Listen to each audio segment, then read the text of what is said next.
진짜 햇살 어두운 밤 지나 찬란하게 빛나 I've been feeling down all night You tell me it's alright It's alright, alright, alright So blue 저 하늘은 더 푸른 바다 How deep it can be when you jump 힘껏 달려가 And now 두 발을 벌려 Dive into the sunlight When you're down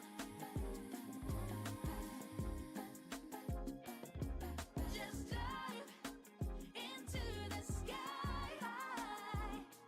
날아오를 시간 어디론가 떠나고만 싶을 때도 I'm not worried about it.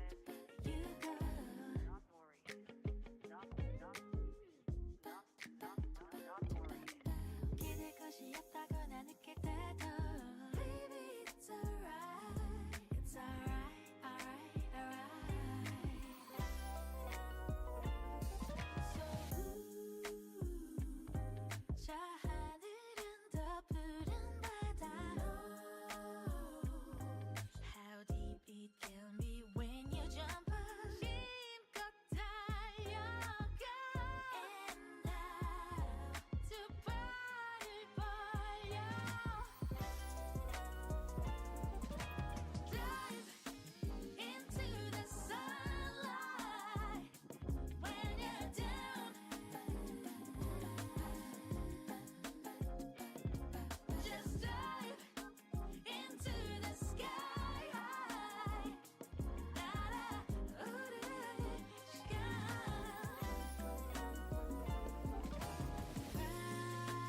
가슴이 터질 듯 되잖아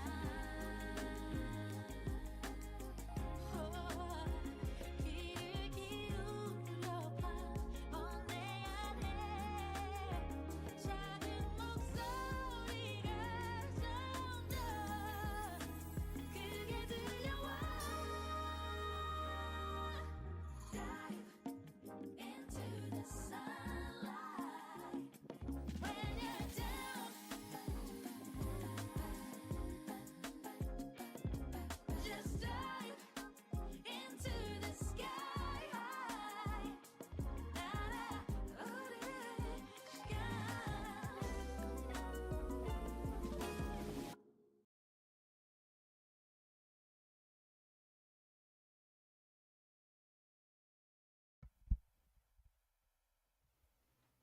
Hello, hello, everyone. Welcome, one and all. How are we doing today? Happy Tuesday. All right, start of the stream week. I hope you all had a good weekend. So I'm excited to get into Summer 1st, 1999 today. Yep. I'm going to keep playing it. Thank you for following. Hey, thank you so much for that follow. Welcome on in. So yeah, we're now just over 2 weeks in the game. We're going to be doing Doomsday and the days after from the event. And I want to go through some of the story stuff that's there, like Death to Rimet Cup and whatever I have unlocked right now. So that should be fun. Definitely look forward to that. So let's just go ahead and get in game, shall we? Once again, I hope you have had a good start to the week. Not, it can be a little bit better afterwards.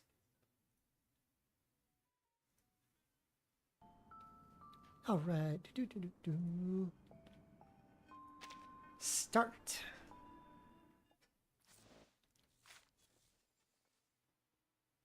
You're right on time. I was just about to start my meditation practice. Come, have a seat. Pickup banner. Gets you. That's cool. But also, this is really bad timing. Man, they did him dirty. Especially with Assassin's Creed coming up. Like, no. I am not going to be picking that up.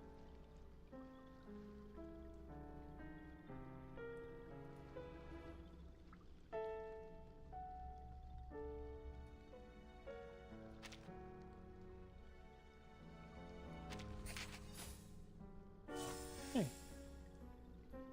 Got my clear drops, candy, some Sharpadante. Thank you very much. Definitely need that.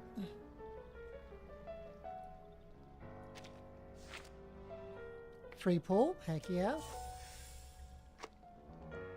And tomorrow I got one more. Discord login and other stuff. Another Unilog. So how many pulls is that right now? 56. Okay, so I will be at least 60 pulls going into the AC Collab next week. So that's a good start. Then we got the free 10 pull. Heck yeah.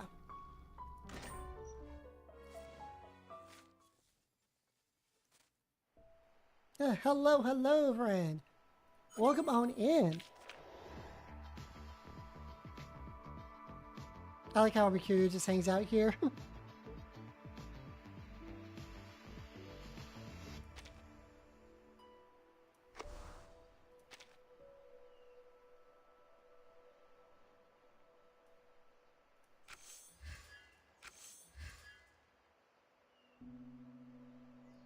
Alright, so I need to keep working on my wilderness. Get that upgraded. The sky and the soil communicate through raindrops, just as people do through tears. Definitely gonna work on that, so I get the more of that passive Sharpadani and dust coming in. Okay, you know, as leveling, definitely need it.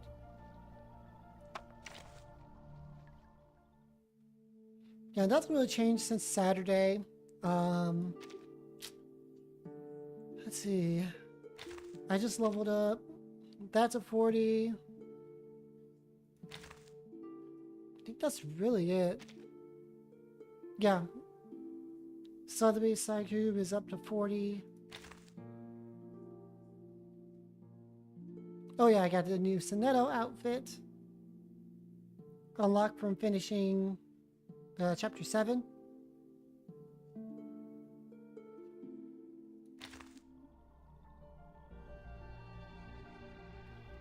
That's what we're up to. How many more days till this resets? 5 days. Till a new one. Awesome. Now I have done more of the graffiti stuff for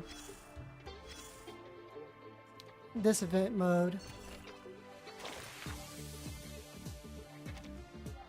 So I have been knocking that out.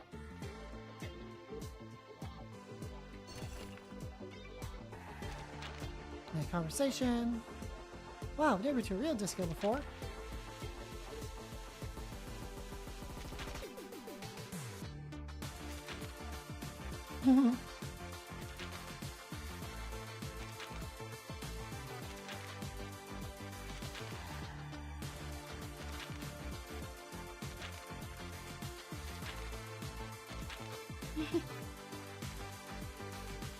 Oh, Matilda.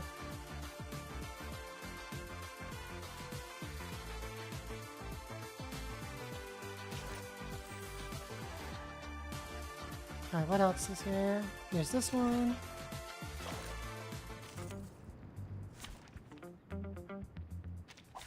Essaye donc de te cacher de notre père Dieu.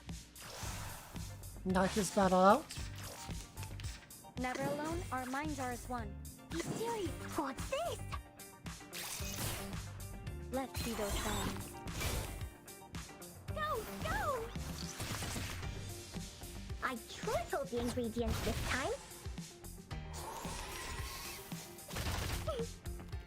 What's he got? You'd better think twice. Never alone, our minds are as one. Let's see. Be serious. Stay focused. We picked up this trick from some distant relation. And we're done.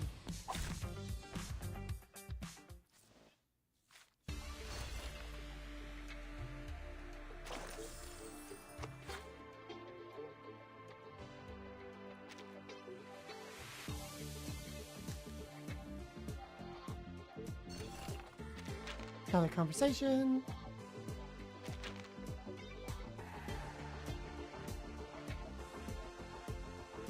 Hello, how are you doing? Things are doing good here.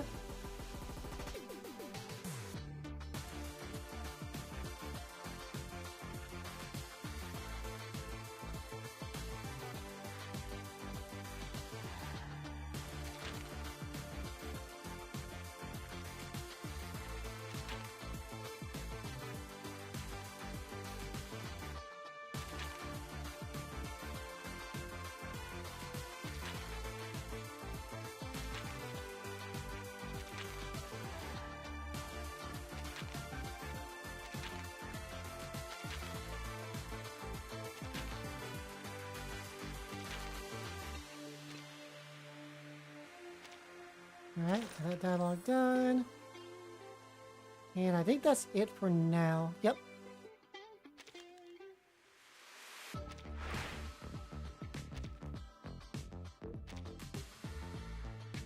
To the graffiti wall.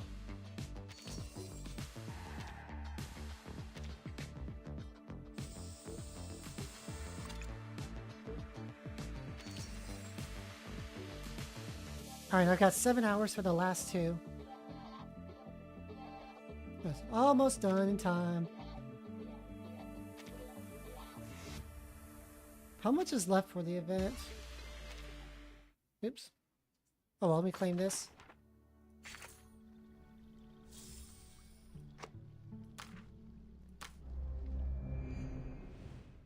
Five days left. Alright, and today so we're doing Doomsday and the days after. Let's see what this is about. Oh, nice. Okay. I'm glad your job's working out. Back on days.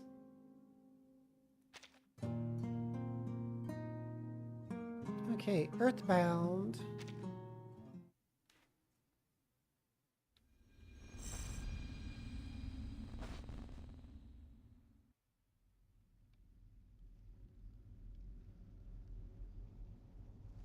Again and again, she's been haunted by the same dream. In it, her eyes are clouded by mist. When she tries to speak, her words come out garbled. She is wrapped in a vast void, boundless and bare. Terror seizes her. She opens her mouth and lets out her first cry.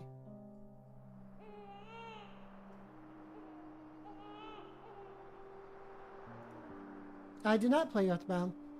I know I had some friends at the time who did, but I never picked it up. Her faint cry is swallowed by the howling of a storm, this cruel wind tearing all things asunder. Somewhere deep within, she senses the vastness of the world she's entered, yet not a single corner of it feels meant for her.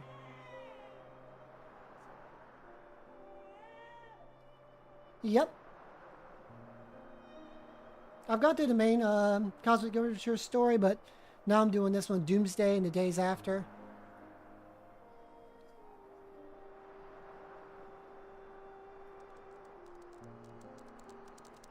Vaguely, through the cold, she hears the bark of a dog and feels a warm, wet snout against her numb face.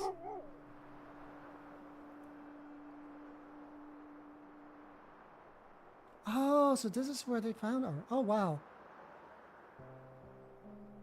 Easy now, easy. Settle down, you cheeky girl. What you found this time? Don't tell me it's another little bear. Oh dear. His smile vanishes into a look of open shot. Urgent footsteps press into the soft snow, reaching her ears, and then...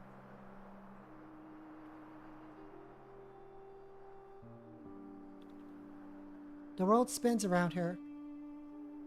You poor child, look at you, chilled to the bone.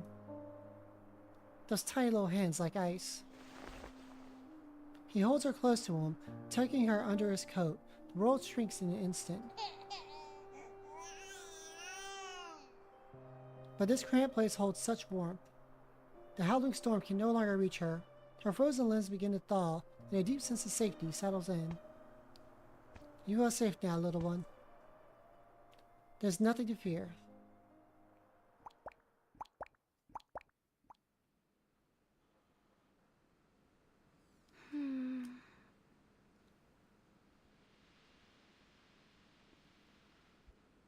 1, 2, 3. No more, no less. Just 7. Just how it was before I left.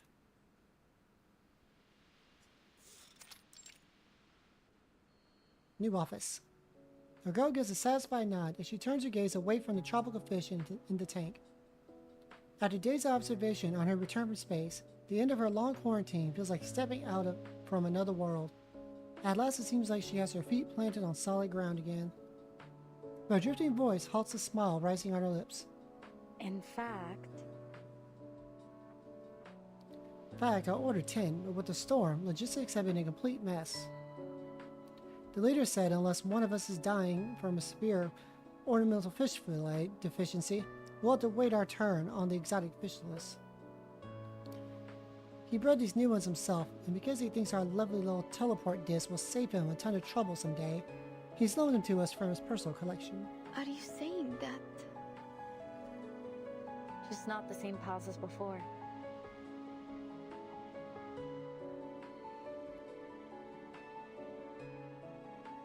The Melusine lifts one of her hidden siblings from the coils of her hair.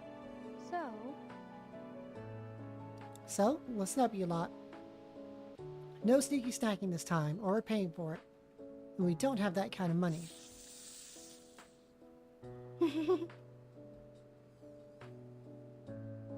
That's your fault for insisting on recreating the exact same lab at this branch. Let it go already. This is all that mouthy, overcharging salamander's fault. We haven't even got this month's allowance yet, and you're already splashing cash around like it grows on trees. We are still working on the data Kiparina brought from space. Maintaining a consistent research environment will help keep our thinking on track, no? Hold on. Did I just hear one of you snakes accuse me of overcharging? Our prices are completely fair. Hell, I give you them for practically a steal. No, actually I used to know a little bit. Funny enough, in high school I actually took French. Yeah, I used to know a little bit, but it's been a long time. I actually plan on getting back on it, but like, I want to get back on a lot of languages that I used to at least practice a bit. I'm gonna start pushing it. French is on that list.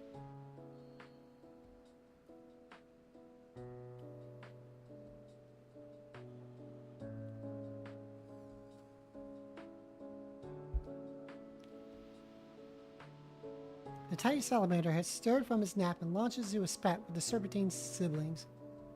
But their loud commotion seems almost impossibly distant to Kiparina.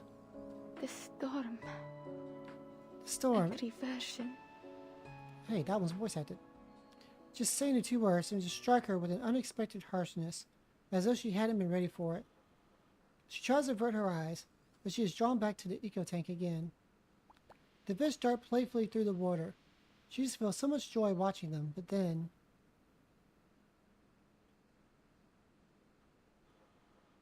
they're not the same ones as before. They're gone.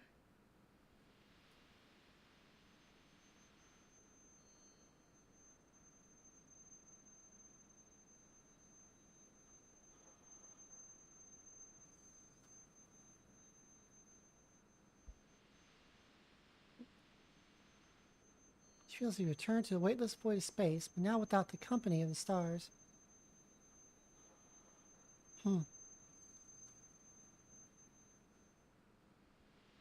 So, what's your plan?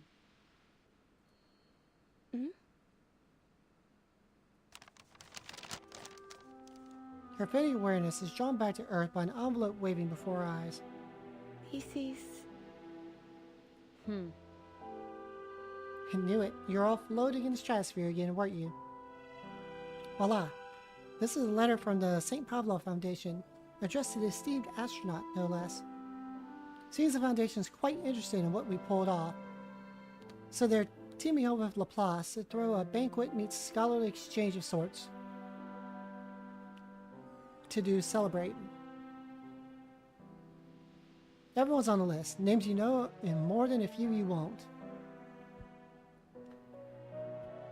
Watch what that look. I just Just did what I could. It really isn't something worth celebrating. Maybe there might be something else I should be doing, like... She pauses for a moment, and lets the words leave her lips. About the storm. Are there any updates on the storm? And could there be something I could do to help? She longs for good news, and though she cannot possibly explain what kind of news she's hoping for exactly. But all she's met with is the composed expression on Isabeth's face. About that. The data you brought back has definitely been helpful. We've already made great progress. But you're with Laplace now. You have to understand, when it comes to a problem like the storm, it won't be solved quickly. The researcher gives her little astronaut friend a gentle pat on the shoulder. Be patient. You've done your part. Now it's some of us office-bound eggheads to take over. Bien sûr. We don't usually say things like this, but come on, you just came back from space. You nearly died up there. What you need right now is a bit of rest and relaxation, not work. The little astronaut's brow remains furrowed. You know what? Here, take this. 3 familiar items, along with the invitation, are pressed into Kiparina's arms. These are the teleport discs we used before, yes? They're new and improved, based on the data from your trip. In theory, you only need to think about the destination to trigger these things. The banquet's in a week. If you can't sit still to then, it might be the perfect chance to help us test them out and collect a bit of field data and all. A subtle light returns to the girl's sky blue eyes. No problem. No problem, Miss Isabeth. You can leave it to me. But a thought hits her, and she falters again. But To use them, I need a destination to teleport where to. should I go? Isabeth smiles, perfectly at ease. It's all up to you.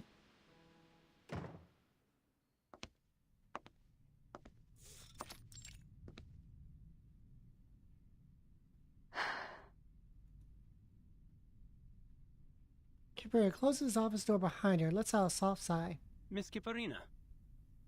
Is something the matter? I'm surprised to see our brave astronaut looking so glum.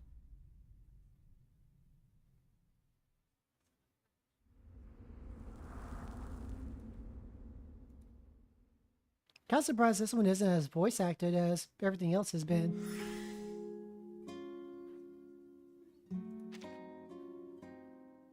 Hey, look at those clear drops. Lovely to see. I'll take every single one I could get.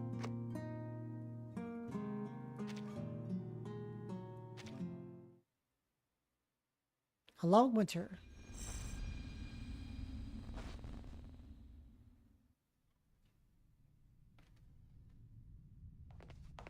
Oh look, a bot to ban. Get banned.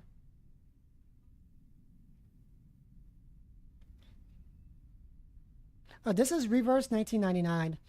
A fantastic free-to-play turn-based RPG gacha game.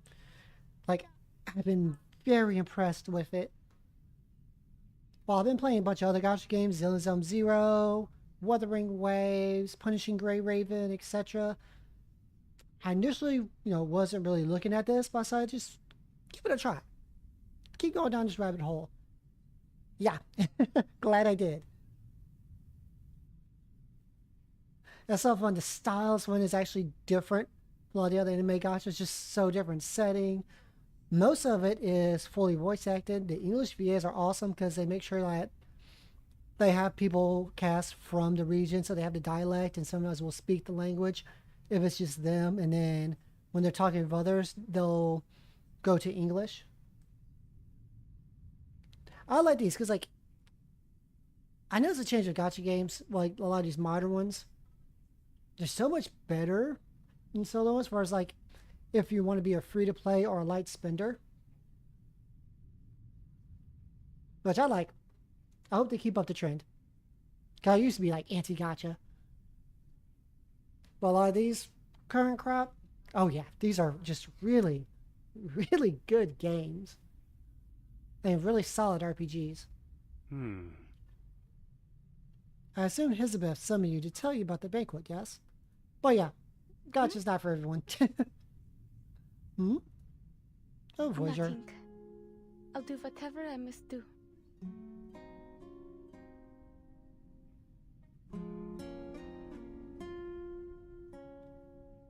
Yeah, I wouldn't really consider the PSO2 a gotcha, though. I mean, that's just an action RPG with insane amounts of microtransactions. I mean, I still like PSO2, you know, I'm gonna log into it, but woof. I was hoping in New Genesis they would improve on that a bit, but they did not.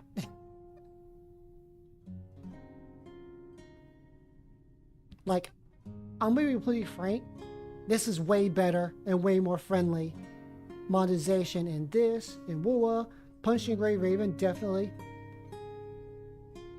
Even to a large extent, Zenless. Yeah, even Zenless Zone Zero. Like, actually getting enough of the pull currency to get characters is easy. They're constantly giving away free stuff to make sure you get it.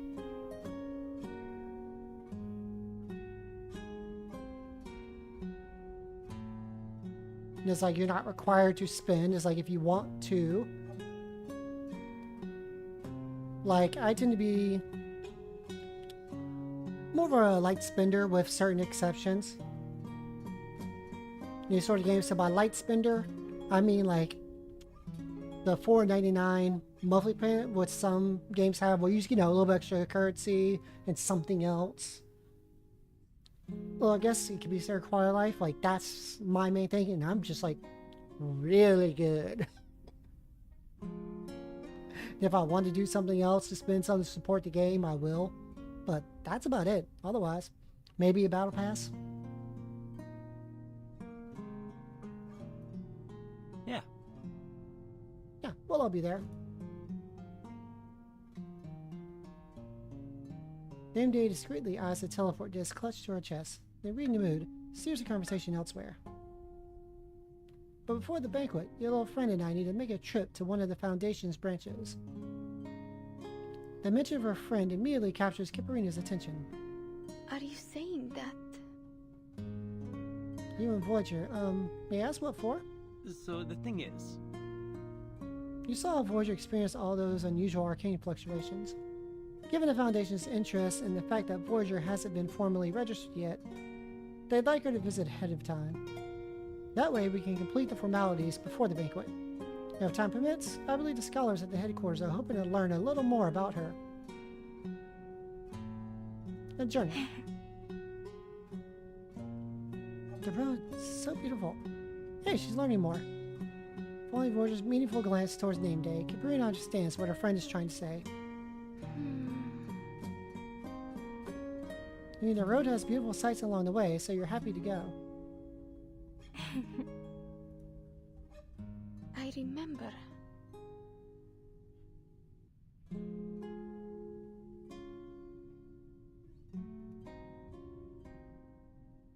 Don't know where Voyager's from. She sometimes seems a little unfamiliar with his basic things. I'm not sure. Don't worry.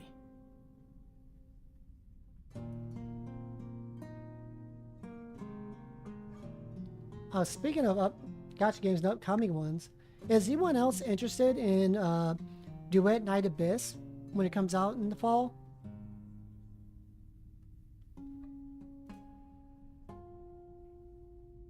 That one I'm definitely interested in, especially some of the systems.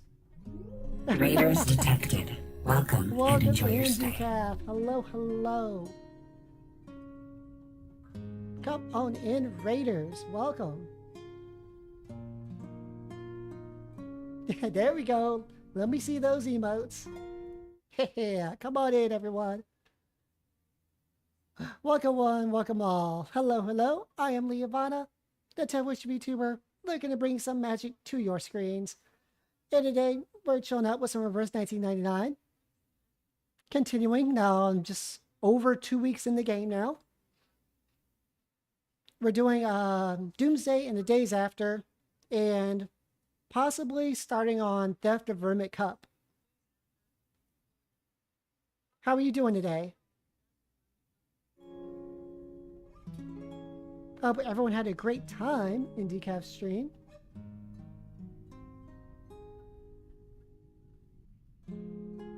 Avatar, what's up? All sorts of great people coming in today. I love this. Let's go.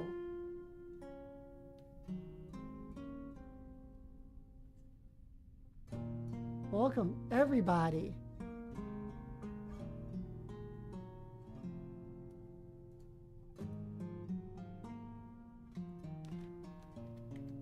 Well, I'm at it. Let's just take a moment. Oh yeah, this game has really grown on me a lot.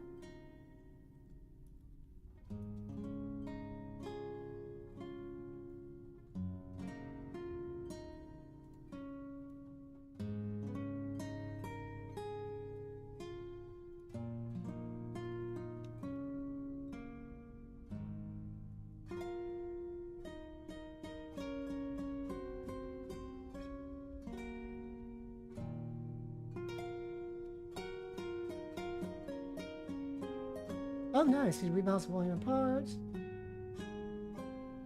Oh, that's cool. Got some work on that. Yeah, a little bit of work I've done today. I've actually started messing around with a little bit of production again. Getting the rust out. But yeah, I've been working on a bunch of other projects that I have going on that I want to try to get done within the next month, maybe beginning of September, but it's got to get done.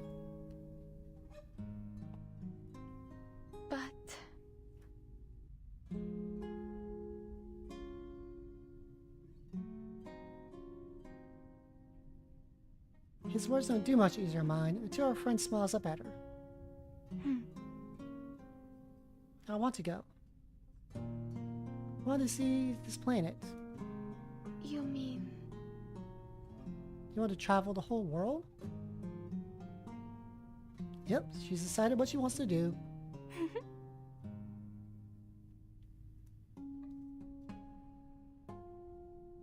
I was tempted to pull for Voyager on that, Ripples in the Water banner, but I stopped myself because the first one's guaranteed, afterwards is not, so I'll just come back to her another point or hopefully get her in a different banner.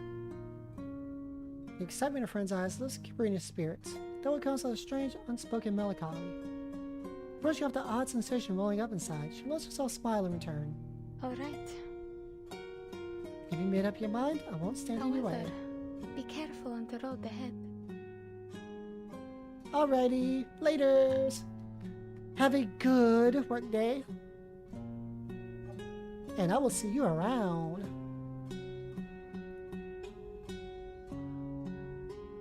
She holds out her fingers, counting off every precaution she could think of. You know you could come too if you'd like. That way Voyager has someone to keep her company. After the paperwork's finished, we'll head to the banquet together. Oh yeah.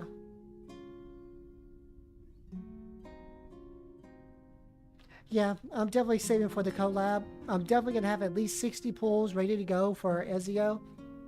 Plus in whatever they give us. 'Cause I know, like, let me see. There's the 10 pull they give us right away for the Ezio banner.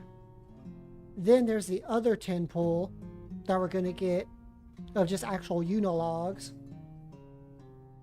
So that's about 80 that I could possibly have right away for the Ezio banner. And then hopefully I can get lucky, at least get one copy early. That's what I'm hoping for. Make it a bit easier for when Cassandra's banner comes up. Thank you. But... no. I think... I have my own destination. Now I do have the advantage of having so much content to go through, meaning I have so many clear drops I can still pick up to now and then from, you know, just the main content plus what the events throw out at us.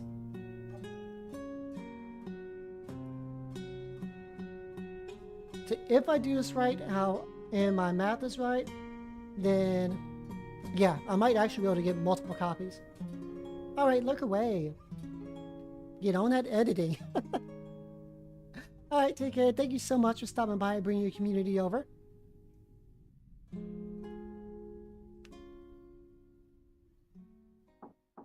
Excuse me, Miss Elizabeth. I just need to double check something with you. Oh yeah, Avatar. You ready for Evo this weekend? Just a while ago. One of my favorite times of the year. I'm going to be watching every single thing I can. Just like 2023 and 2024. I'm going to load up Twitch Theater. I'm going to get all the channels lined up. So I have all of them in one place. And I can just bounce between each one.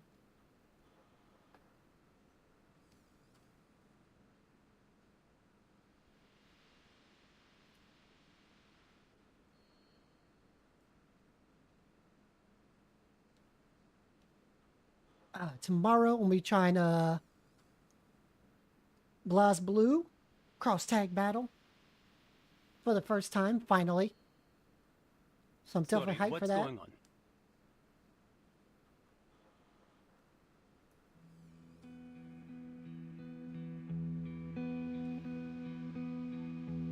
Doomsday's typical courtesy seems to have fallen by the wayside as he bites straight to the point. Despite that, Elizabeth is as cool as ever. You think we didn't want to give her a break? She beat us to her before we can even open our mouths. I just brought up the banquet and she practically had an allergic reaction to the idea, like, no, I don't need a party, I just need to work. Fate has a sick laugh at your expense, and what do? Like nothing happened? Brush off the pain, rushing headfirst into the next big noble cause. I just don't get it. Seems like everyone here can't help but be a martyr, yes, myself included. She shakes her head and tosses the file she was reading onto the desk rougher than she should.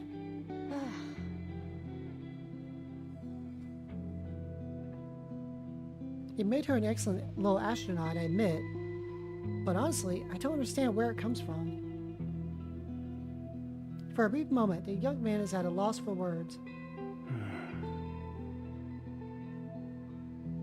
Staying busy sometimes is the best way to help you stop thinking. She might believe she chose her path and brace herself for the consequences, but knowing something is coming isn't much help for when you actually experience it. I'm not sure that's a good idea. Might not be the best idea. We'll have to see. Though he favors a more measured pace, it's clear the person across him sees things differently. She takes things slow. I think she'll be more likely to go mad. She's the kind to charge in before she knows which way is up. It's a good thing. It means she's tough, and I bet she's better than any of us at finding the right balance. Before she sets sail, she needs to decide on a destination for herself. So I'm wondering if this is like her eventually going to the Foundation? Or she's still going to be at Laplace?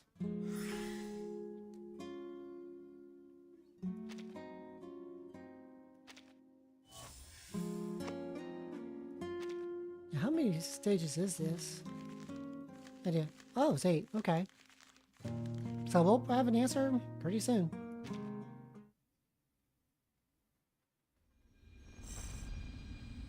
Part 3, Doomsday.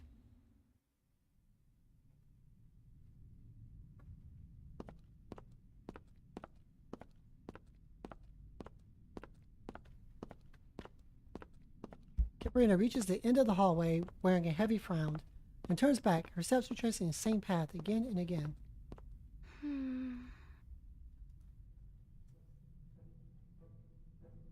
Come on now, don't tell me you still haven't made up your mind. The salamander pops his head out with restless impatience. So, Mistake Ed just wants you to test those new teleport discs, am I right? Come on, kid. Sounds like me you've got a free pass to go anywhere. But... Where is anywhere? The world is just so big. I'm sorry. I think my indecision has wasted your time. Her remorseful face made Hanzing squirm a little. It rubs out its skin, not sure what to say. Have you got nothing to apologize for? I'm the one who decided to tag along. These solar discs are going to be hot stuff soon, but Laplace isn't likely to be offering them up to the public just yet. This means if I want to keep digging into how these things actually work, and I don't want to keep begging that mean snakehead, then I'll just have to ride your coattails for the next little while. Listen, wherever you go, I go. If you take a couple extra minutes, so what? It's not the end of the world. Take your time. Think all you like. Something in his phrasing catches Kipperina slightly off guard. The end of the world. I used to believe in all those prophecies about the end of the world. I remember once when I was 5 when we performed in a town where there was this old fortune teller lady. She said that one day, all that we love will be gone. The earth will split open, then the waters will rise. I remember being so frightened when I heard that. I rushed to the tent and hugged Mr. Kovalov tight. I didn't even say anything. He was worried about me for a long time after that. A thought dawns in her mind and spreads across her face. I still remember. It was in Murmansk. It was where Mr. Kozlov found me. He told me about it when we returned there for a performance. That was 10 years ago. The year was 1977. Oh wow, it doesn't 77. Oh, so you might want to pay that place a visit?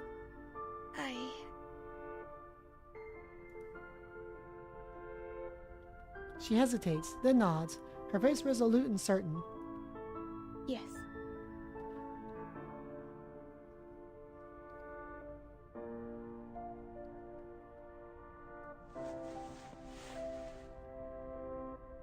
She pulls out the first teleport disc. She whistles her destination in her mind, invoking the teleport ritual. She takes a deep breath. My destination is... Scattered memories of the city flood her mind. The ships in the port, the towering statues, memories flowing away in reverse to a distant past. A warm coat shields her from the snowstorm, and a tent provides a canopy for a small world filled with laughter and joy. The ritual takes hold. The disc shakes in her grasp, and without warning, another word surfaces in her thoughts. Home.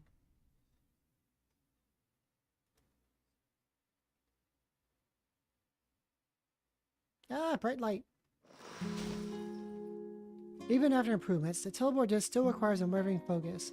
Block out all distractions, fix your mind on a destination, and let it carry you away. Use the joystick to tilt the screen and roll Kipperina's marble along. Tap here to switch control schemes between right joystick mode, gyroscope mode, and left joystick mode. Okay, this is interesting. Oh, okay.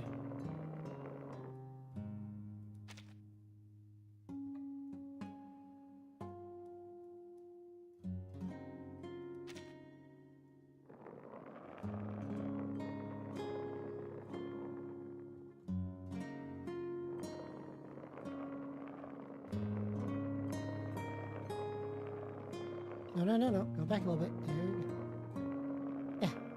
Up there. Yeah. Over. A little more. Up. Yeah. Up we go again. Come on. There we go.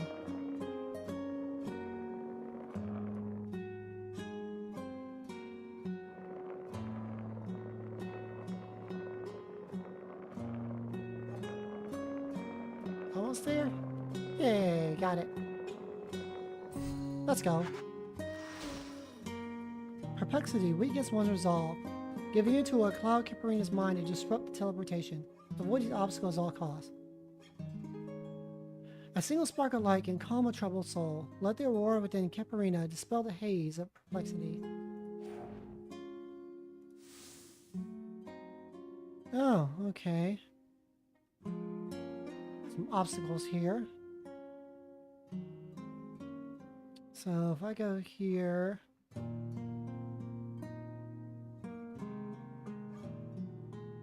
I go with that one and that one.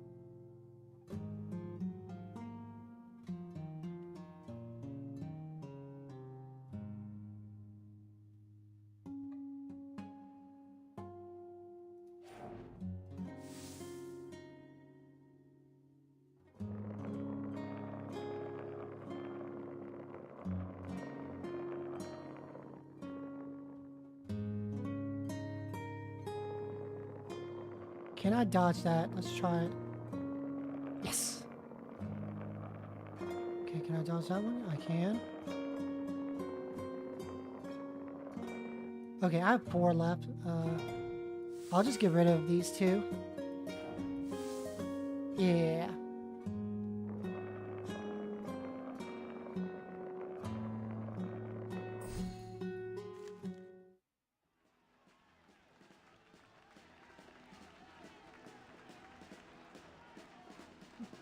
Heads up, Udilla Italia is making her grand entrance. In the distance, a slender figure slips into the tent.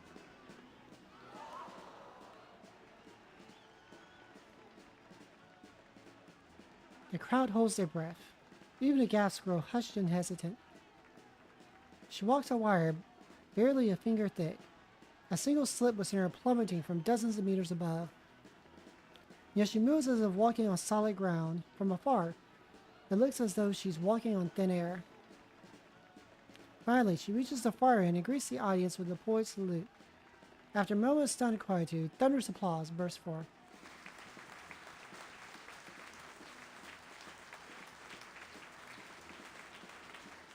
With a sea of applause, the man smiles down at the little girl beside him.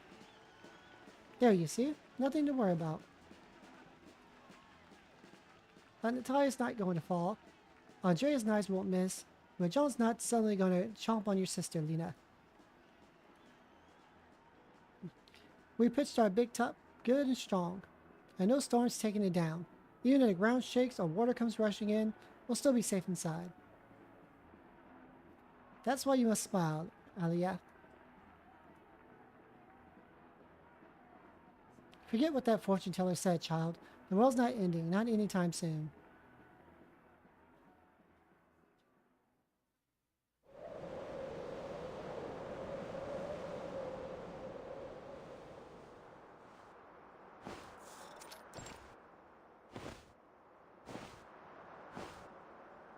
The cold wind howls, and the deep snow makes every step a struggle. But none of it slows her down. I'm almost... Not much farther, it's just ahead. I remember it so clearly. The circus was right over there, by that little lake. She hears a faint voice call out to her, but there's nothing behind her except the white snow. Down here! Following the voice, she glances down. A small head emerges from the opening of her coat. What is it, Mr. Lizard? I'm sorry. I got distracted while using the disc. I think we ended up a little off course. Almost dead.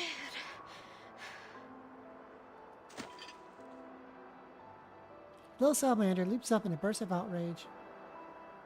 Lizard? What lizard? I'm a salamander. Hmm? Really? I'm sorry. Guess I never knew the difference. This little head shakes. Hey, let's see what I wanted to say. What I want to ask is, where are we really headed? I mean, you get what I'm saying, don't you?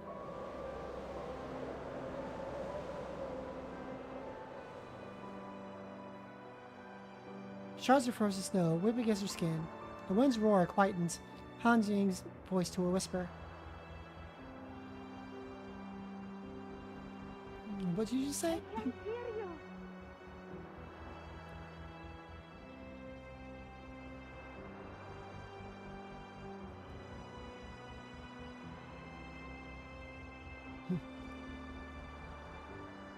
Please get back in my coat for now. It's too windy out here. Nasty gusts hit her face like sharp blades. Her skin starts to flush with an odd, feverish warmth.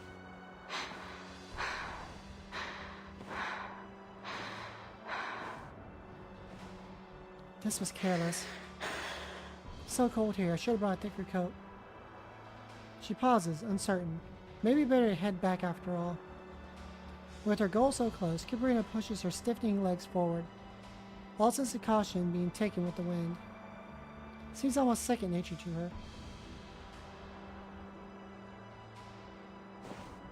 I'm almost dead.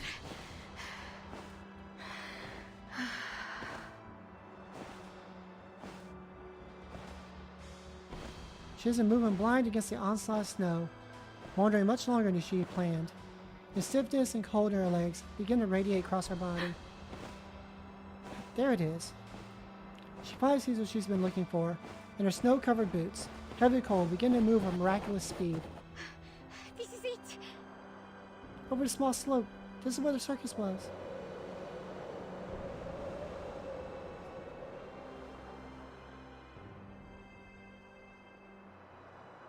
Huh? She climbs up to the peak of the slope and finds herself solid. Nothing's there. That's odd. Why? She looks around as if in a daze, but her view tilts and spins with every turn of her head. The muffled impact of a heavy object falling into the snow. After a moment, her brain sluggishly registers that heavy object was her.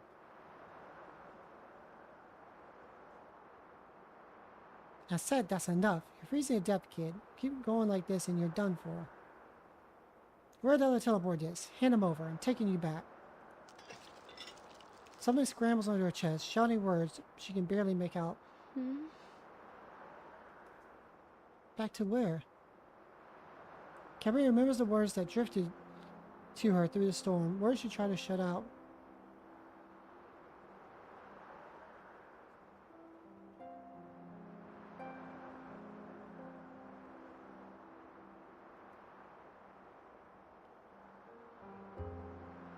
Oof. Don't you remember? Everyone from your circus was swept away by the storm. Oh, I forgot. Oof. That hurts. What was I saying? I couldn't ever forget. Miss Elizabeth told me everything. they're gone. Yep. Then her consciousness begins to slip away. But this time there won't be anyone to shield her with a coat, to craft a tiny haven from the storm. All that she loved has vanished. For her, the end of the world has already come.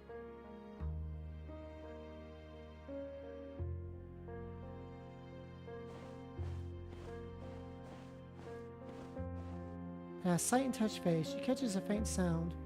It sounds like footsteps. But how could that be? Yet the sound grows nearer with each passing moment.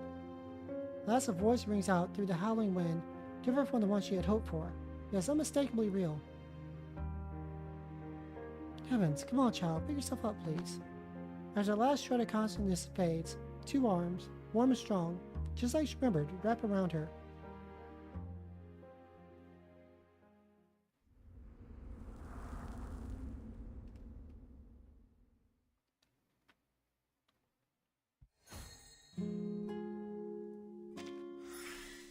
Success!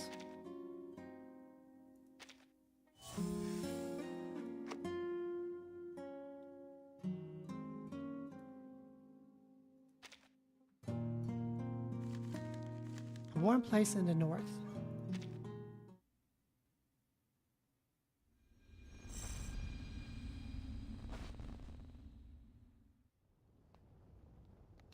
Huh.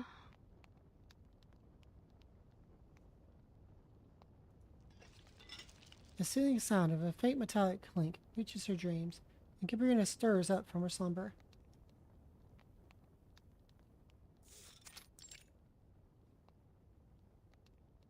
The room is slightly old-fashioned but warm. The wind still howls, shaking the windows from outside, but within this little sheltered world, it soon fades away. Cabrina props herself up in bed, the thick blanket sliding down her chest. No wonder I feel so warm. Her companion, Lova's weighty dwelling, leaps onto her belly. You're finally awake. You scared the life out of me.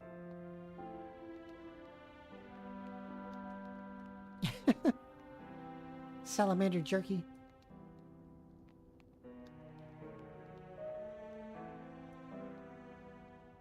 She? Hansi gestures outward as a woman in her 30s steps out from what looks like the kitchen. That's right, dear. Just rest for a while. The frostbite's already been taken care of, but the ointment will work better if you keep it and you warm. Come now, let me tuck you in. Oh.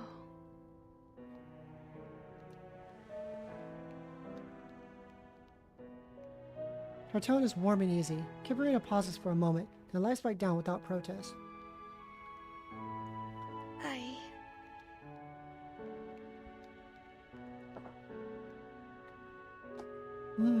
Soup. Soup sounds tasty. But I'm gonna be air frying some chicken for dinner today. Look for that. It's marinating right now. It's gonna be tasty. Oh, I get some potatoes and veggies with that.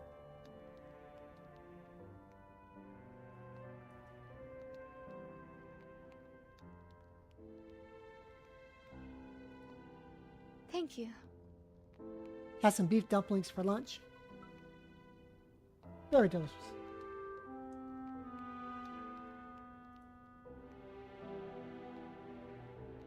Larissa sure knows her way around the kitchen.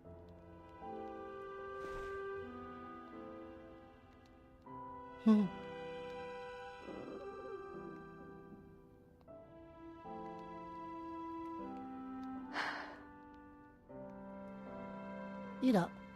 The sausages and bread soon fill her empty stomach, mixing with the hot soup that brings a comforting warmth that spreads out as seeping through her bones. The gloom in her heart fades, and she feels a sudden surge of renewed energy. Yes. I'm doing much better.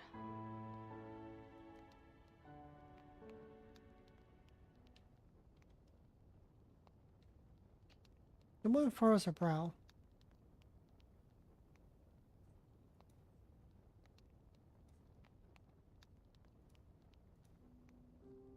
Shame and regret in the surface, rising like the steam from her bowl. I just...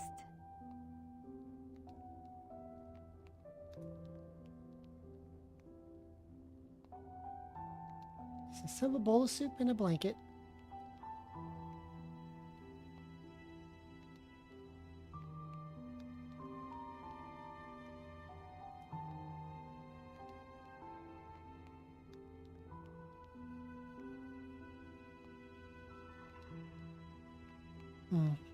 If only she could shed a tear. Perhaps it would bring her a little relief. There's nothing there. Is everyone like this? Or is it only me?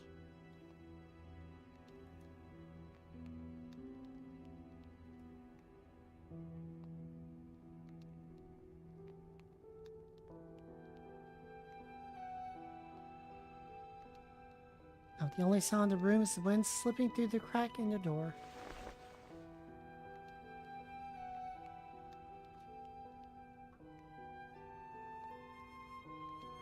I don't know what you've been through, but I can tell that you're strong.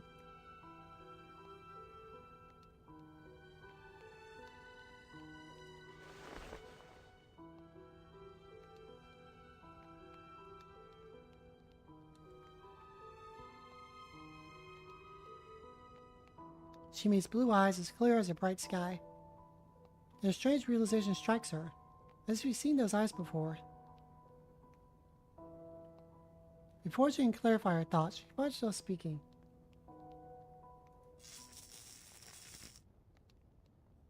All at once, her world is swallowed by darkness. Literally. Oh. Huh? Why'd the lights go out? Ooh, what did I just bump into?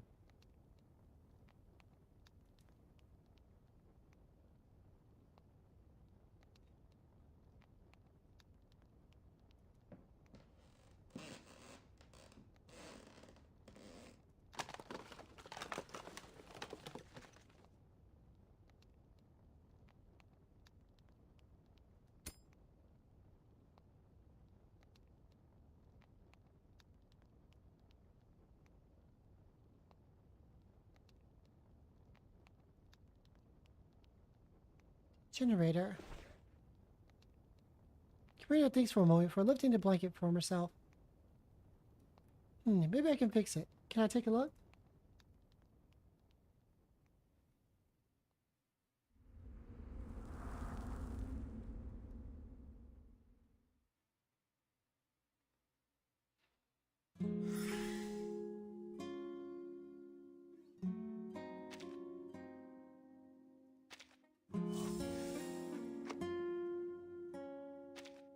Chapter 5.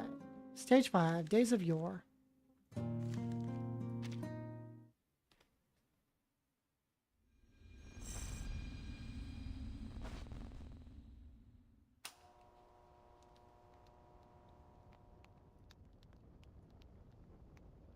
After a few flickers, the light inside the room come back on. Impressive. Where'd you learn to tinker with machines like that? Kiria falters for a moment, under the woman's admiring eyes.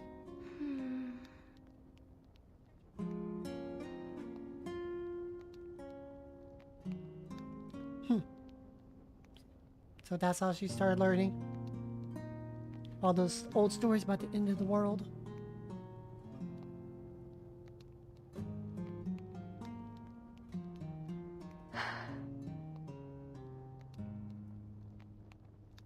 She realizes this isn't a topic she's eager to discuss right now. She looks around the room.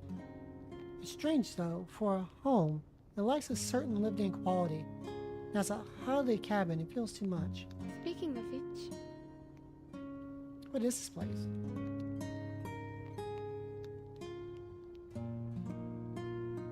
This cabin used to belong to a bear hunter. Yeah. Made some changes, brought in some furnishings.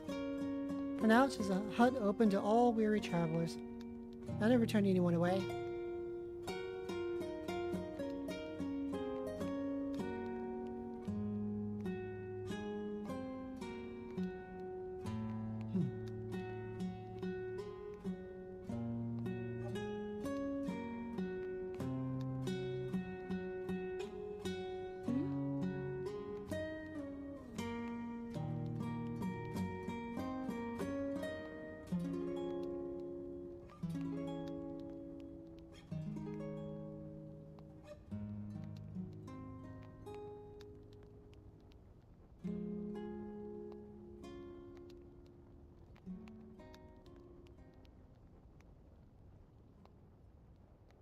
It all began a long time ago. Story time.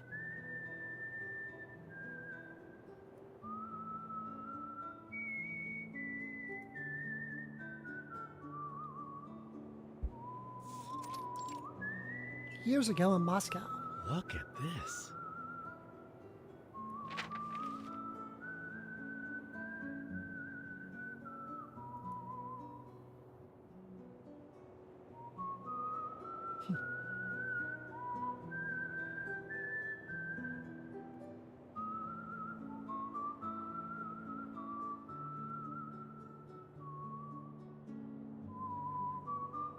How is it going?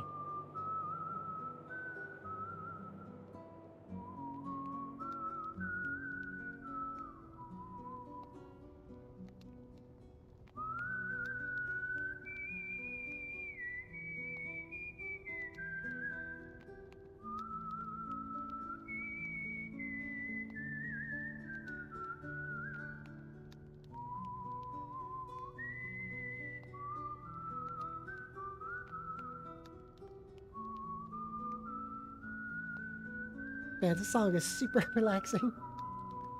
No one person can complete such a massive task. What if everyone does what they can?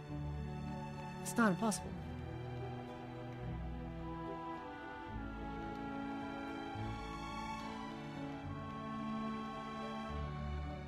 Good sense that something is amiss.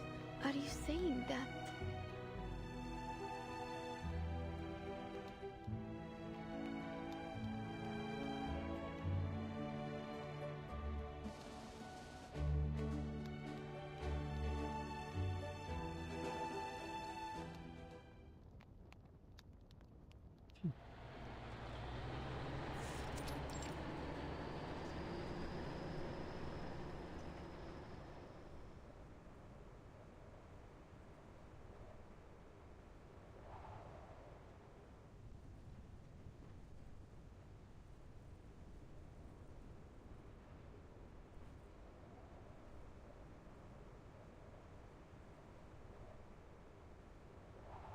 Freakishly tall figure, huh?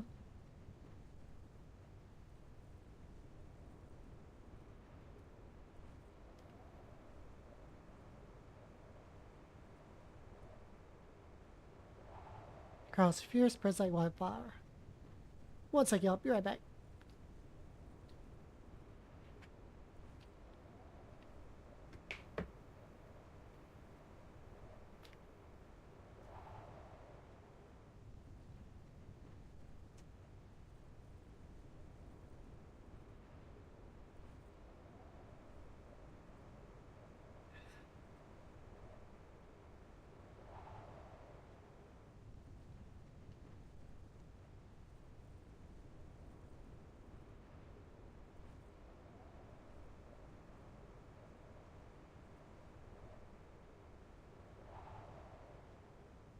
A bright cheerful laugh drowns out the flame.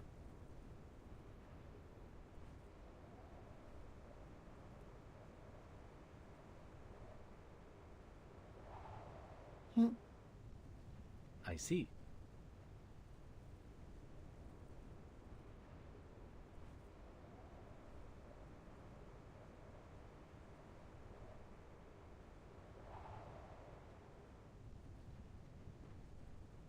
Sometimes all it takes is a single voice for the flames of anxiety to subside.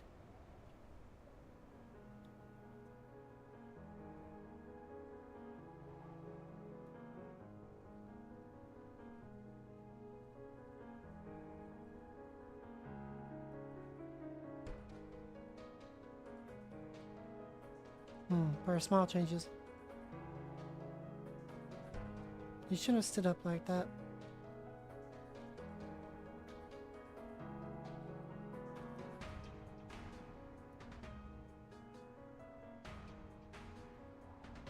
Oh wow.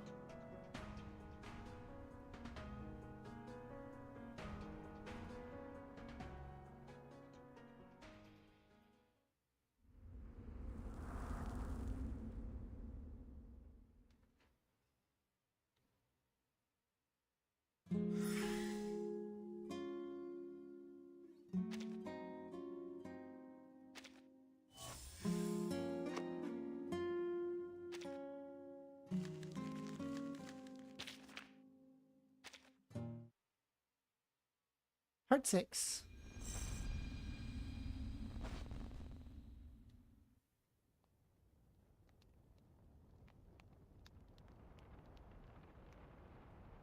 Kirita was speechless for a moment. She never imagined a story would take a turn like this. I'm so sorry.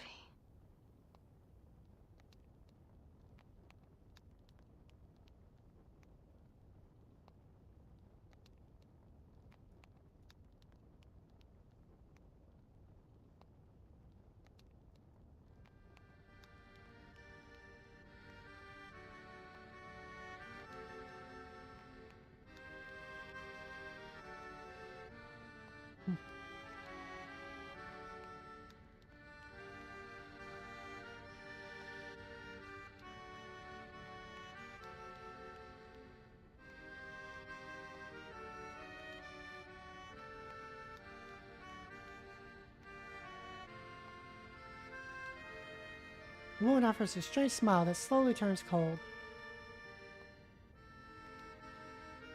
His wounds were caused by a knife. Oof.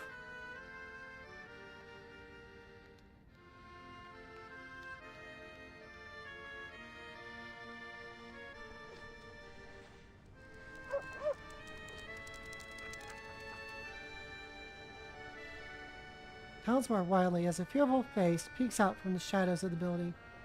A face she recognizes.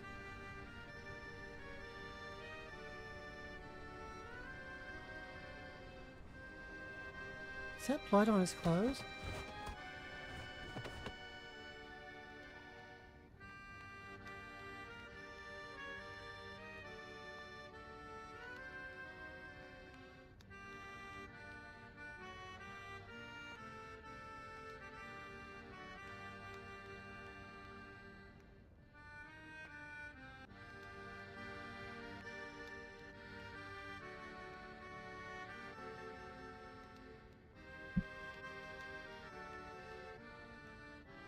I saw him again at a drilling site. I can hardly believe I was looking at the same man. He would have been in his early 40s then. He was hunched and gaunt. If someone told you he was 60, you would have believed it.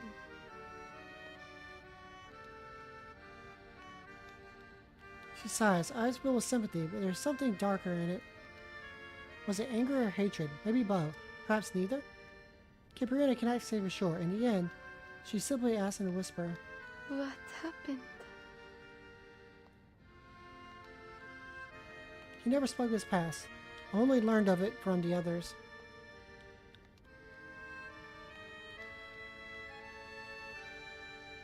He said something he shouldn't have when he was drunk, and the following day he was taken away. Nobody heard from him for a long time. As he was sent to the Vorkuta mine, RC once shared a dorm with him. He said he often woke up in the night screaming. He said Vasily always claimed he didn't say anything wrong. They knew who informed on him, but every time he would tell us a different name. Wherever it was, that place broke him, and he no longer believed in anyone or anything. The kind gentleman I knew as a child might as well have already been dead.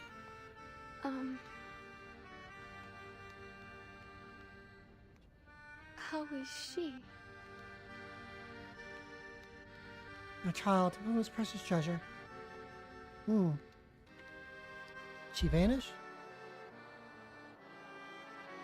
Curious, very curious. She should be right here. The butt of a rifle hits his back, and a man tumbles into the snow.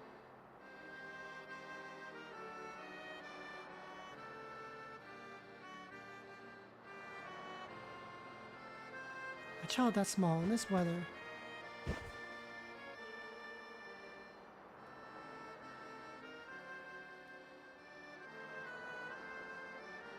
Something's gonna happen. They're gonna take us all there. The hell. I won't go back there. He screams, his voice eventually faltering and fading. I just wanted to frighten you. I was planning to hide the girl, to make it seem like the warning from the demon, so that you and Arcee would stop. Without you, everyone else would agree to end this.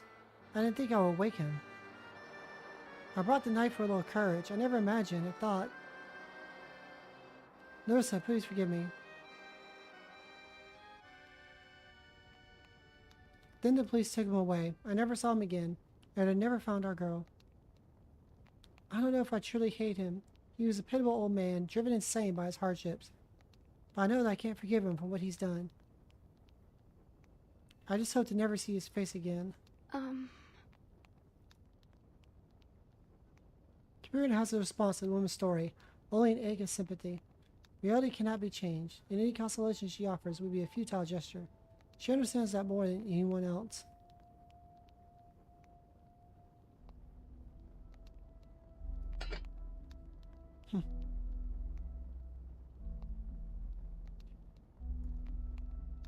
The cabin falls into silence.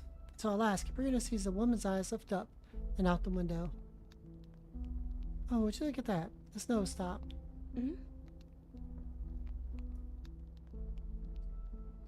I guess what years to say something, because like Capriona's found in the snow. Their daughter was missing out there in a storm.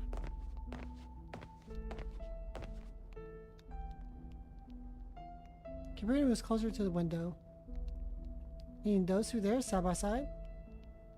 That's where he had left our girl and the divot between them. He wanted to shelter her from the wind.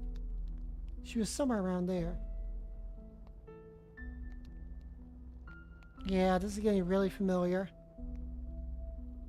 Capriona finally understands. That's why you're still looking for her?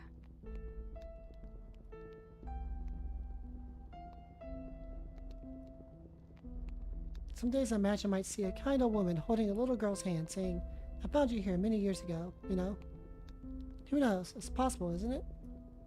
The woman offers a heartbreaking smile, and Capriona feels again at a loss to speak. A child left alone in the snow. How could she have survived? It's impossible. It would take a miracle if someone finds her by accident. Hold on. The realization hits her like a bullet, ricocheting around in her chest. Then your child was... Lost around here during a snowstorm. When did this happen? Did she have her name stitched onto her blanket? What was her name? The idea seems impossible to consider, but... As soon as the line enters her head, it cannot be dismissed. The chaos leaves her mind blank, and Kiparina holds her breath. After a long pause, she watches the woman open her mouth confusedly. Daksha. Her name is Daksha. She's my eldest daughter. Oh. Okay. Not her. Oof. It is disappointment or relief she feels in the pit of her stomach. She responds blankly, pausing as if unsure what to say next. Fortunately, the sound of the door opening breaks the pause before it looms too heavily. Yeah. Wow.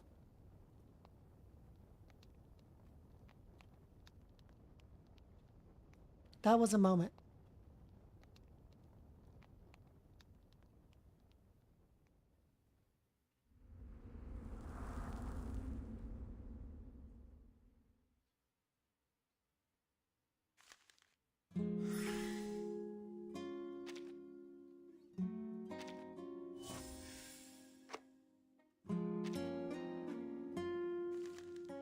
Alright, 7. Message from afar.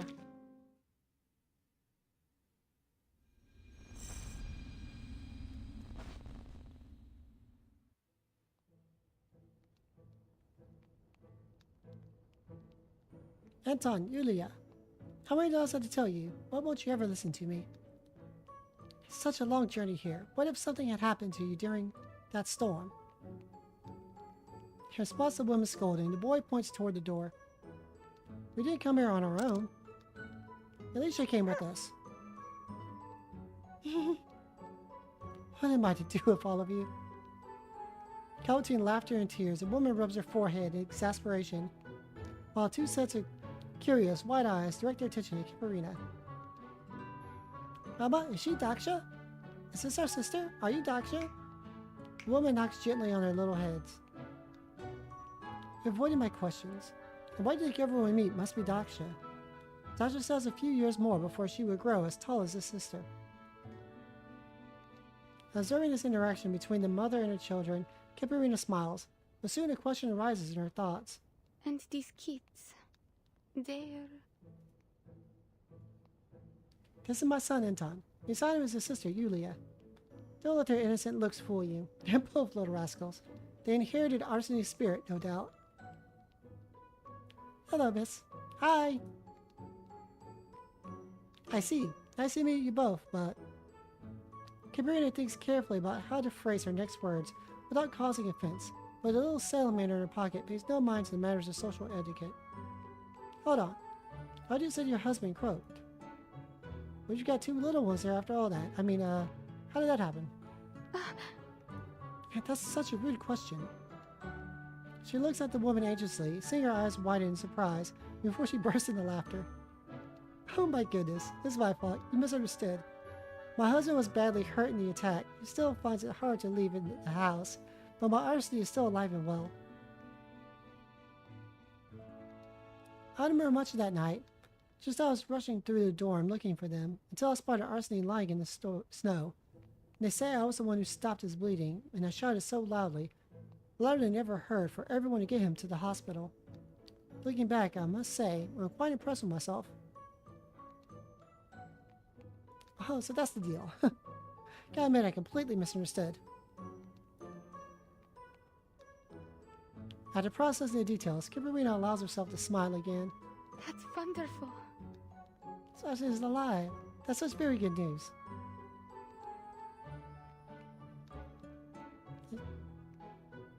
She shifts her gaze to the two little ones, watching Hanzing with intense curiosity.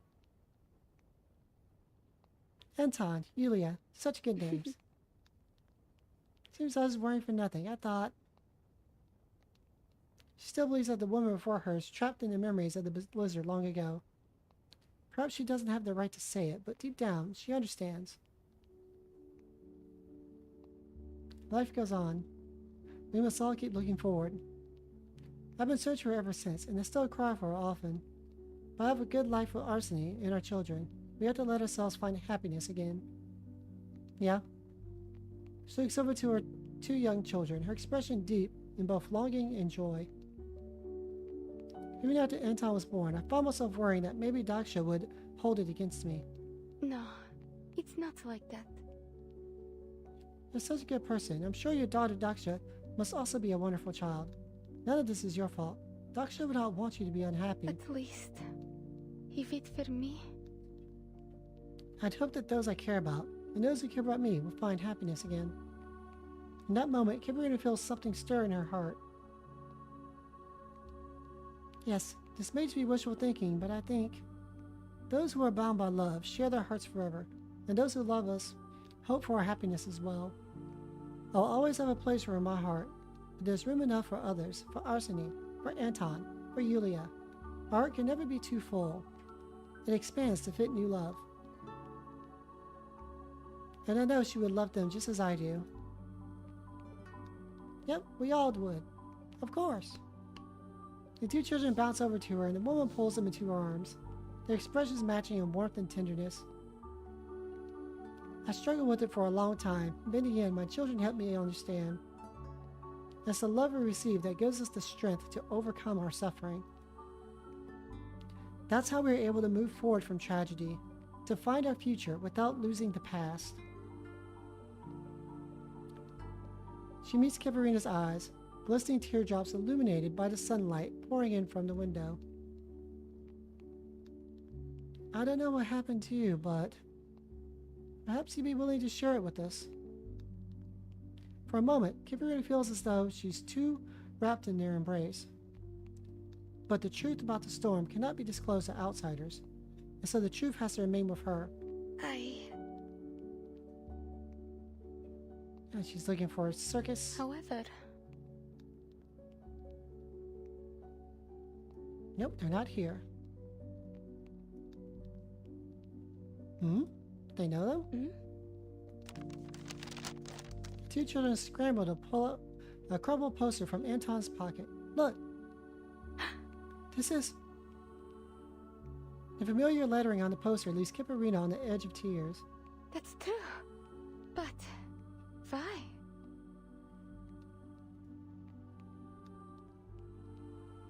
Because you're in the wrong place. Look, it says the performance of a lifetime awaits you. Kendalix. The show there is not here.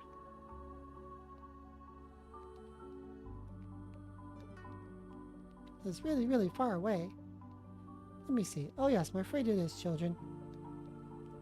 The woman takes the poster into her hands and shakes her head regretfully at the children. It says the performance starts at 7. That's over 200 kilometers away. We never make it in time. How about this? I'll ask the postman to keep an eye out for news about the circus, so we'll know when their next show is. I'll take you next time, okay? Fine. And that's a promise now, Mama. The two children nod obediently, but she can't help but feel the same disappointment she sees in their eyes. Wait, maybe. She reaches to her pocket. Maybe I can take you there.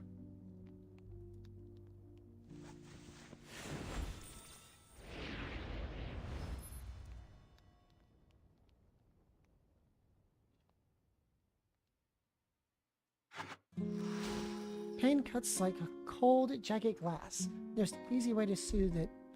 Avoid these obstacles at all costs. Alright, which way am I going?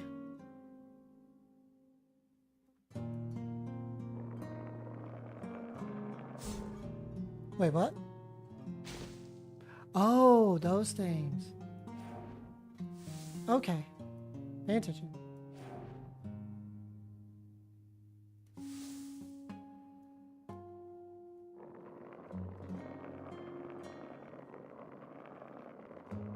I should be able to dodge it. Ooh, ooh, ooh, ooh. Okay. Alright,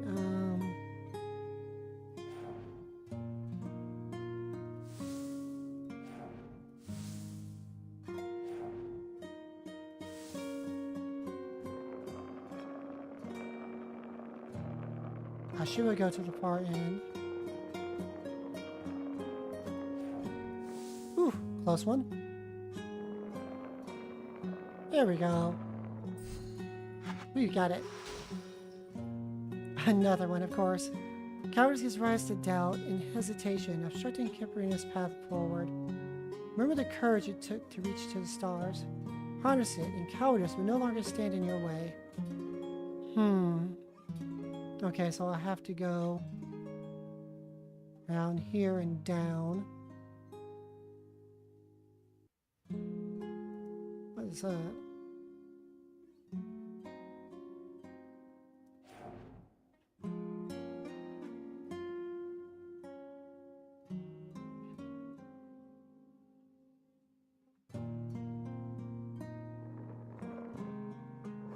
Oh, that's the ball, duh.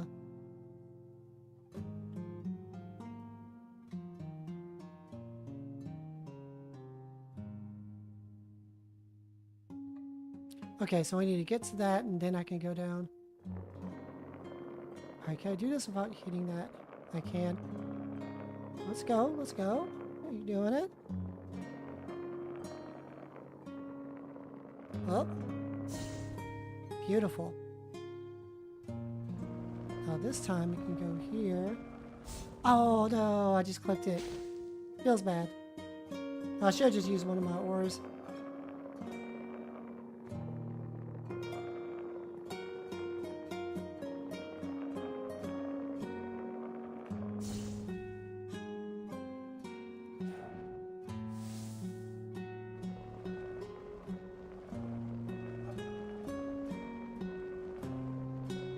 Come on, there we go.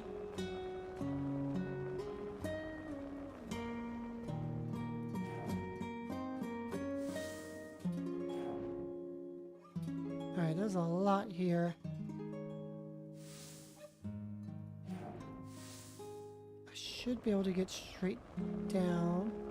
Ooh, okay, good. And so, I have to get rid of these two.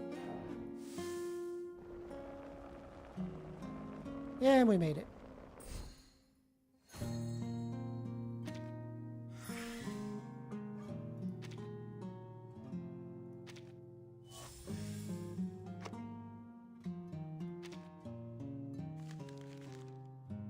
All right. 8, the days after.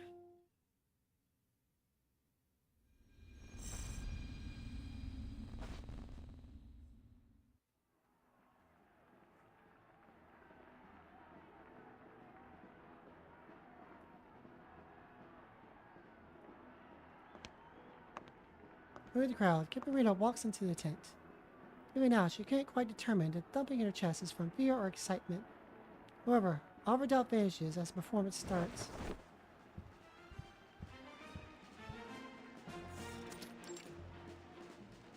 Circus stage.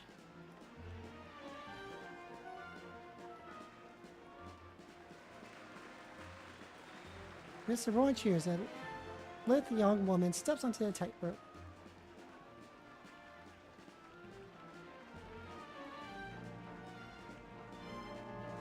It's like walking on air. Kiparina gazes upward, focusing on the figure suspended in midair. It's a girl she's never seen before. All the circus members, both on stage and off, are people she's never seen before. This isn't her Uchunia. Her last glimmer of hope falls away into oblivion. But strangely, somehow, her heart continues to beat steadily and strongly.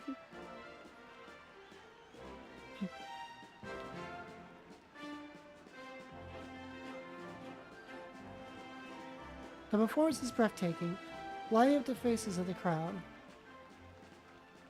Even with everything so unfamiliar, this is the eternity she has longed for, the one she feared losing but ultimately had to part with, her home. I'd almost forgotten what it was like. This is what it feels like to watch someone walk a tightrope. It feels as though this other person has taken her place, flying into the sky, toward the great unknown, flying to the farthest reaches of the universe.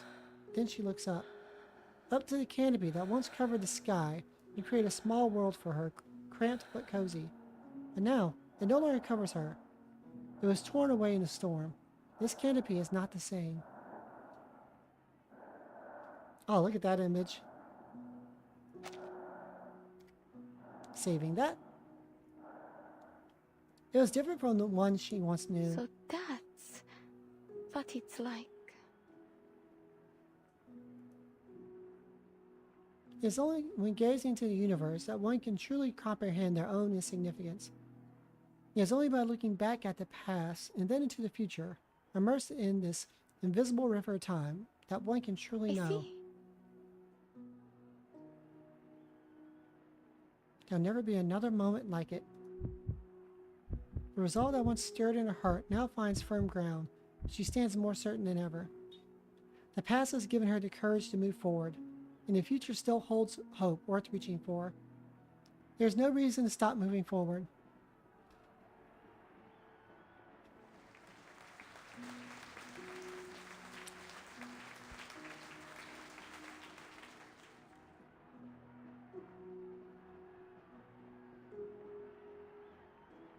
I know it might sound surprising, but it's actually my first time at the circus. It was more exciting than I imagined. Thank you for bringing us here. The woman sitting beside her turns to face her, but her words trail off midway. A moment later, she gives her a knowing look. You're leaving, aren't you? Yes. Waves of applause are still crashing around her, but Kipperina has already risen from her seat. She reaches into her pocket and pulls out her last teleport disc. Miss Larissa, Anton, I Yulia. think I should go.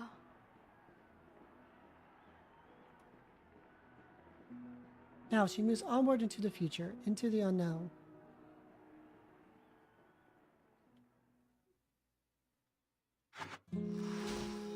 Sometimes, more profound and unavoidable pain will arise. Learn to live alongside it, for your path forward may lie within. Oh great, now they move. Alright, where's the exit? Over here.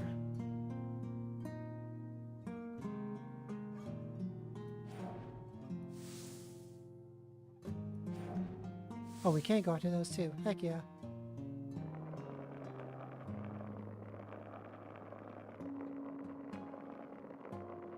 Alright, can I pass this without hitting it? I can.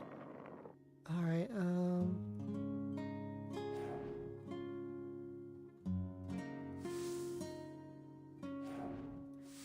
Alright, so let's just clear that out.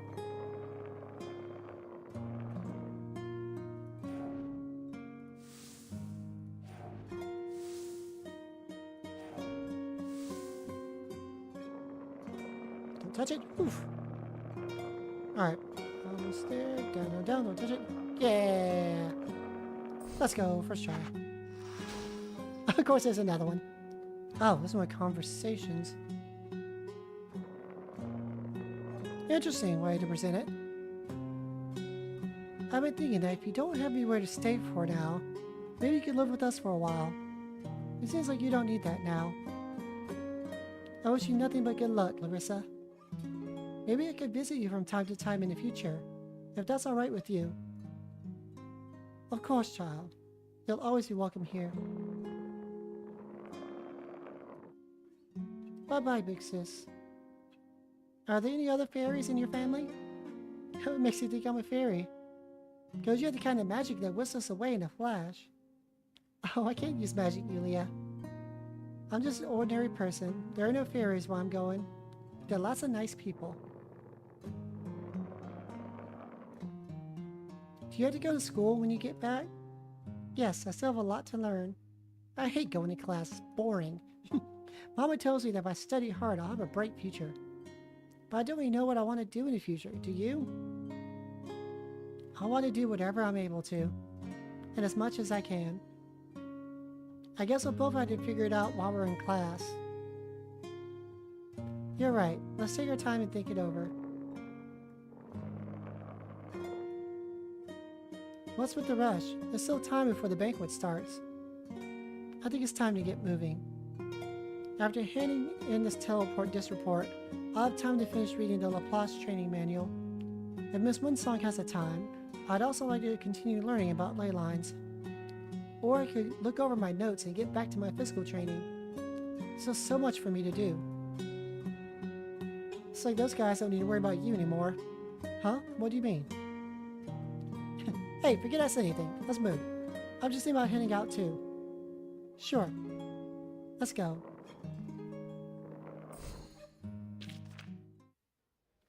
Ooh, got achievement. Post-apocalyptic survival guide. The banquet hall. The grand hall is filled to bursting with guests. Some dressed in formal attire, while others are still in uniforms or researchers' coats that seem just a little out of place. That pointer's there. Miss Pointer, I must say, we're quite fascinated by your team's research. There are a chance to meet the other team members. Maybe Miss Elizabeth or your younger astronaut. Haven't seen her in a little while. However, at first I was asking Mr. Luwei to inquire whether your branch would be willing to work with our team. Perhaps we'll find the time to discuss those details first.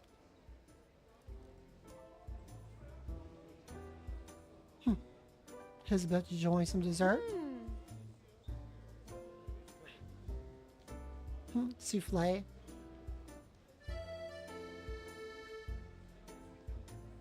I'm more interested in lamb chops over there. Come on, bring us another plate. Not the best choice.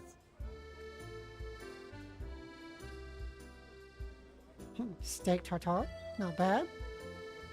Another pointless sibling dispute seems poised to launch before they're interrupted by the arrival of a friend.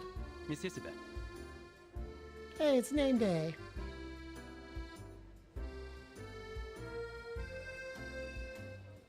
Voyager smiles and nods in reply. It does seem that. Oh, one last person. Has Miss Kibarina still not arrived? That's unusual. Well, I get the feeling she finds these sword academies a bit dull, no? I have no objections, and she wants to enjoy life and not be tied down in endless, useless conversation. Not like anyone's taking attendance today. Her tone remains light, but the young man frowns nonetheless. Maybe you shouldn't have let her... Before he can finish speaking, he sees Voyager's eyes brighten. Calling his assigned task, the young man promptly follows. Alia. Voyager. There you are. There's so many people, I was afraid I'd never find you. And Mr. Nameday. No need to apologize. Just can't remember you ever being late for anything before.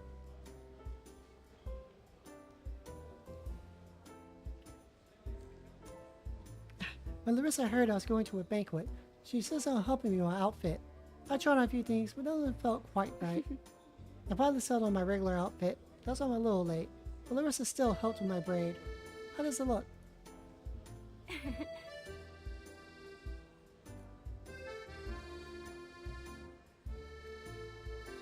They made some fine friends recently.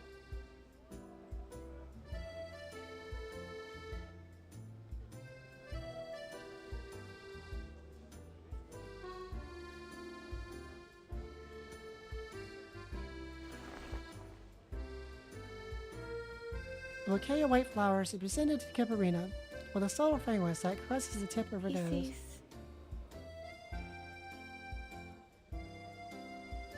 A peculiar unspoken understanding allows Kiparina to quickly grasp what her friend is trying to say.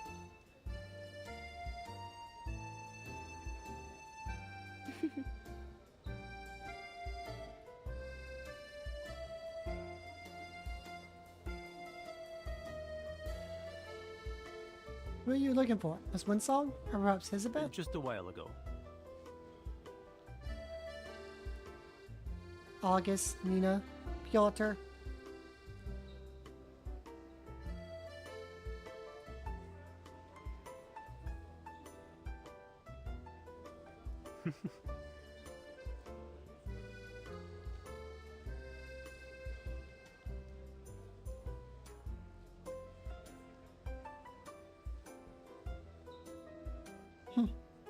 She obviously notices her, yet after a quick glance, she heads toward the exit. It's a clear signal to follow her. Kiparina matches her speed and exits the room.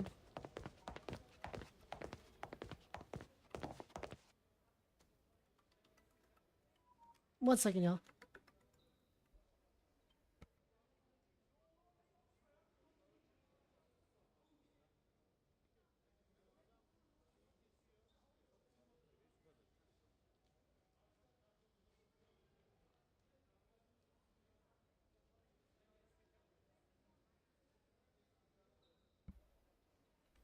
They proceed down the corridor, moving ahead until they are alone, and the noise of the crowd is barely audible. The air here is so much fresher, though it is a little cool. It's still winter, but after the storm, it feels warmer than before. Might just be my senses playing tricks on me, though. I suppose I'll have to check the data when we get back. Maybe.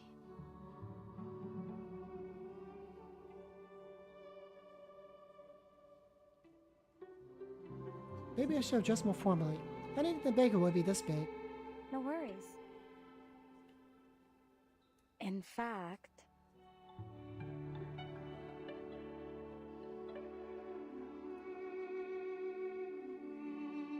Things were much better here at the Foundation.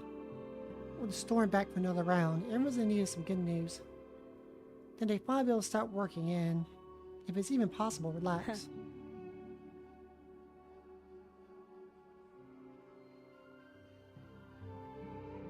Because if we can finally do that, and we can finally smile again, then no matter how much damage the storm does, we'll one day be able to make a molehill out of this mountain. Are you saying that?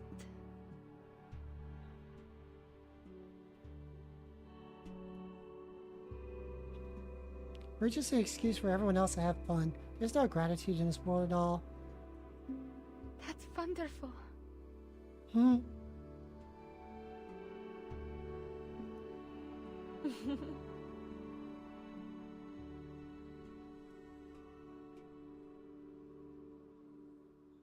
Isabel looks at the girl inquisitively.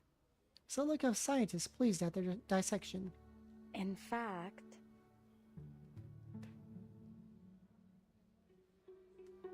Another tidbit of news.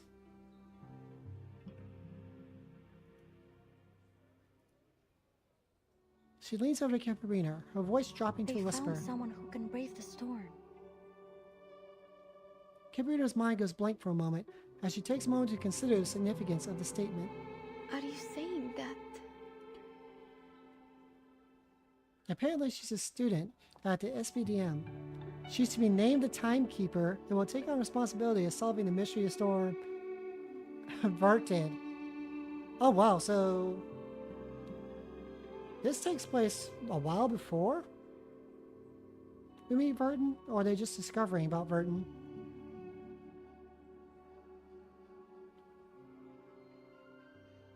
Alright, this has to be before we start the game.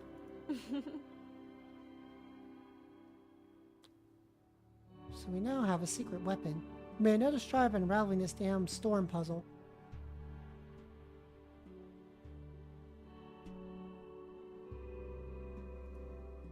This is really good news. Alright, that's an interesting reveal. Or is this in... or the Timekeeper before Verton?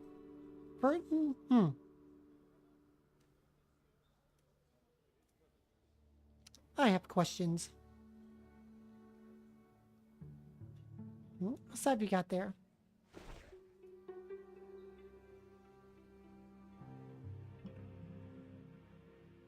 Oh.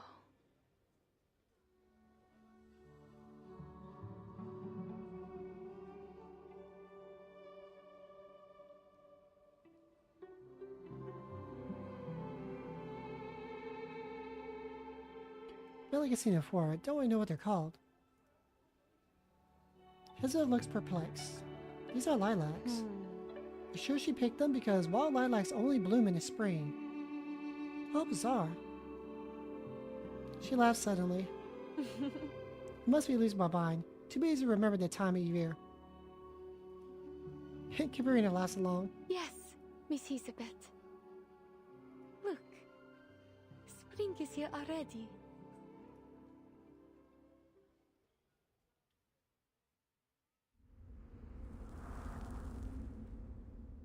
That's a nice little story. A little bit of aftermath.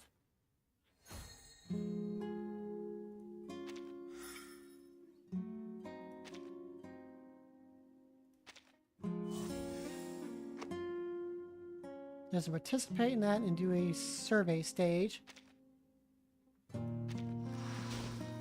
Okay, that's the maze game. I'm gonna come back on that. Oh, that already completes it? Yep. I'll take that.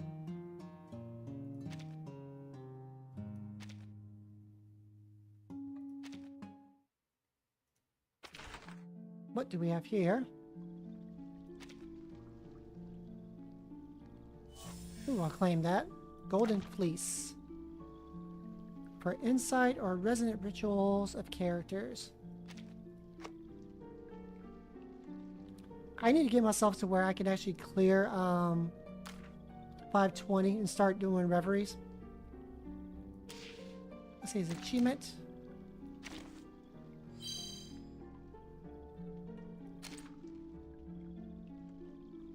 Nice.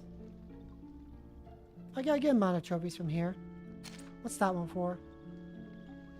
Ah, level 1 for everything. I can't do when the alarm sounds, sadly. I'm just not high enough yet. So I won't be able to complete that. Until it comes around again. Alright, new. Oh, that's right, the Getian banner.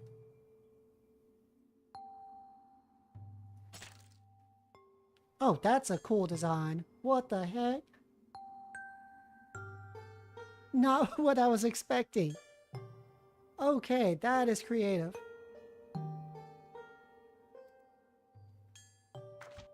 Alright, so his ultimate. I shall walk. Is this? And no. This is a mass debuff. Creates a special array, a prophecy told. Allied characters gain damage bonus plus 20. When a reality character attacks, gain additional damage bonus plus 20%. Shape of Bones, minus 15%. And take additional juices damage.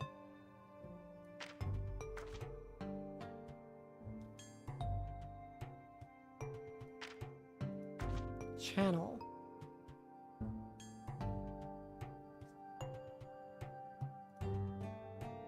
Mass attack. It looks cool. Can definitely not pull in because they got the collab next week.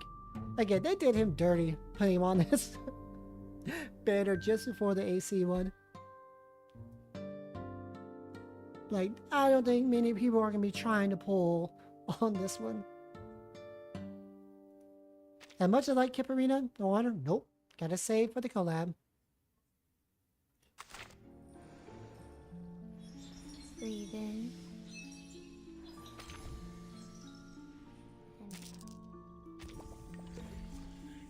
Stack up some of my energy. Alright, now that we completed that, this is a good time to take a quick break, and then we're going to start on some more story. I think we are going to start on Theft of Rimet Cup today. So I'm excited for that. So get a drink, get a snack, stretch it out, and we'll be right back shortly.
and hungry for affection, baby. Best believe that you got my attention, baby. Now I see you're there in my reflection. You're a part of me, innocent peace.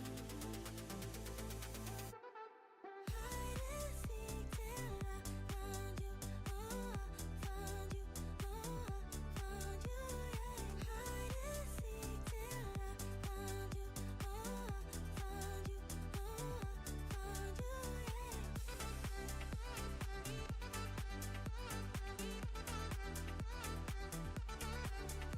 Yeah.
Alright, we are back.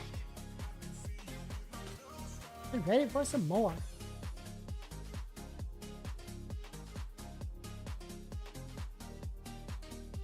I'm gonna pause this for now.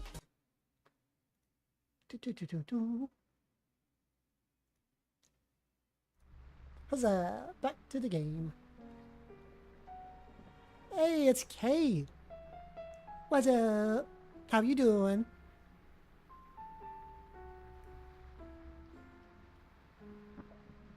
Let me see here. Before we move on, let me move over to the pawn shop. Head to the drop counter.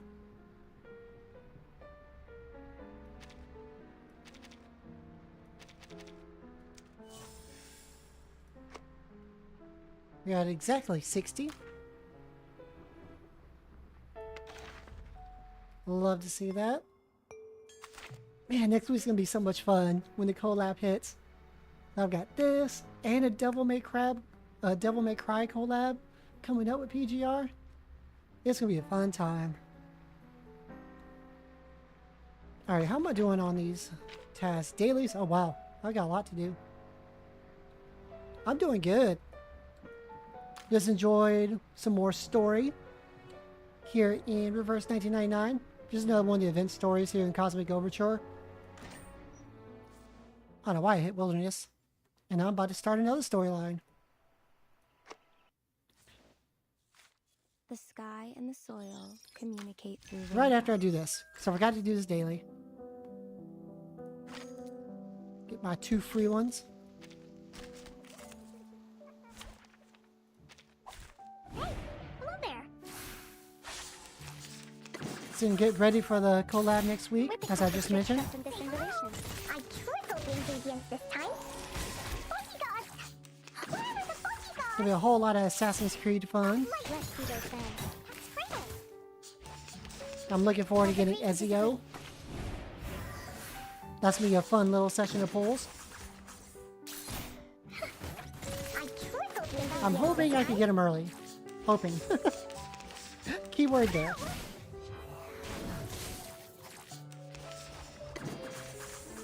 Typhon won't give up his friends. Neither will Sotheby. But I've got a Oh, don't worry. good poll saved up, so it'll be fine. I have prepared it all.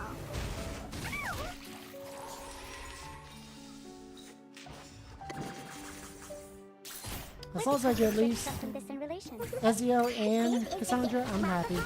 Even if I don't get copies of them.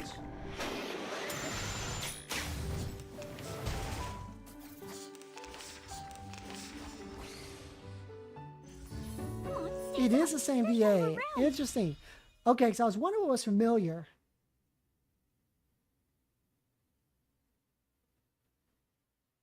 Oh, that's cool.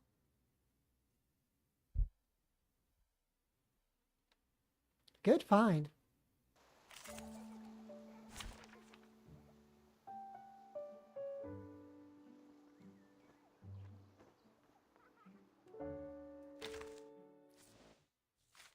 The sky and the soil communicate through raindrops.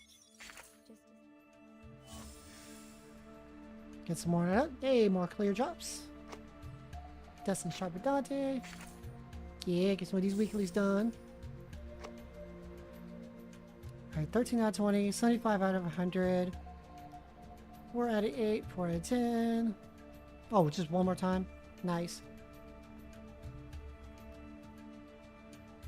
That'll be that. Wilderness. More stamina, thank you. Pawn shop. Got lovely 100 clear drops. Oops. More pawn shop, more lovely candies.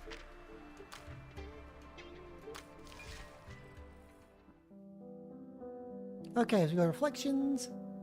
Yeah, I'm gonna start working on some of these. And try to get them unlocked and go through them up to where the current story is at. I think there's a lot of these here.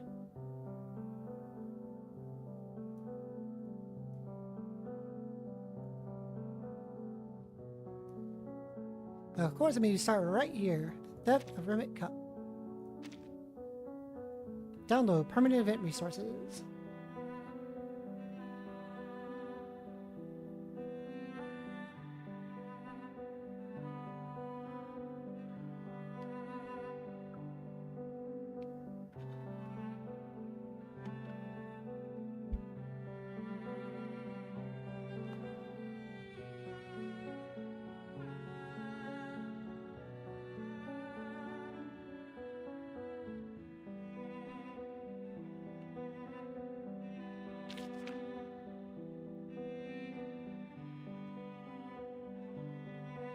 All right, let's play it.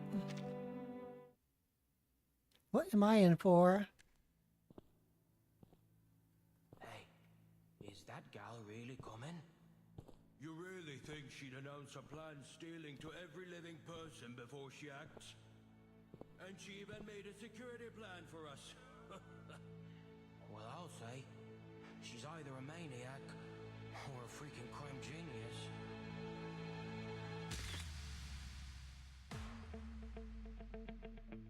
It is mine now. Are you satisfied with the answer, Miss AC? One last to go, Melania. Melania. Rimet Cup. Now, does anyone not want to visit the Rimet Cup? Raise your paw, please. All right, it's unanimous. New Humans is a robotics company doing the right calls. They have never failed any mission as a security.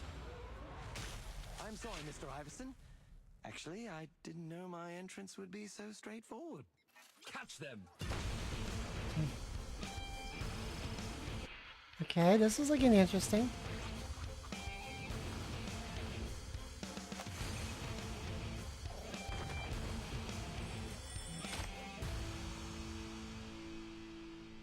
I can't believe someone has found me.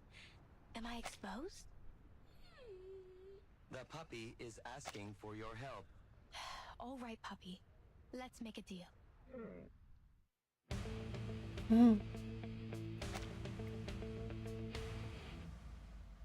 Hey, got some good screenshots there. I like the layout on this one. It's got main event, Thief of the Thieves, the puppy and the hippie. So let's see. I guess we'll just do the main event first. Alright, we got story and crisis mode.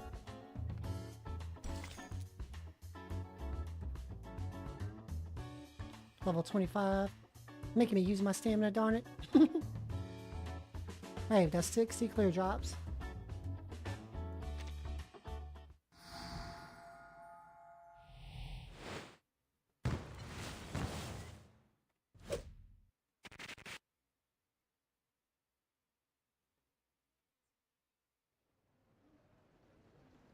Breaking news! Breaking news today!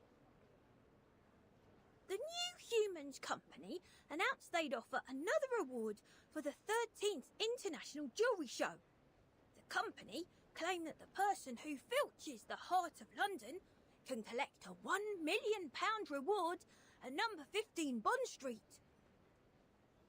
Reliable news sources reveal that several people have failed and been arrested, including big names like Greedy Jack, crime duo Payne and Drizzt. Oh, excuse me? Hello?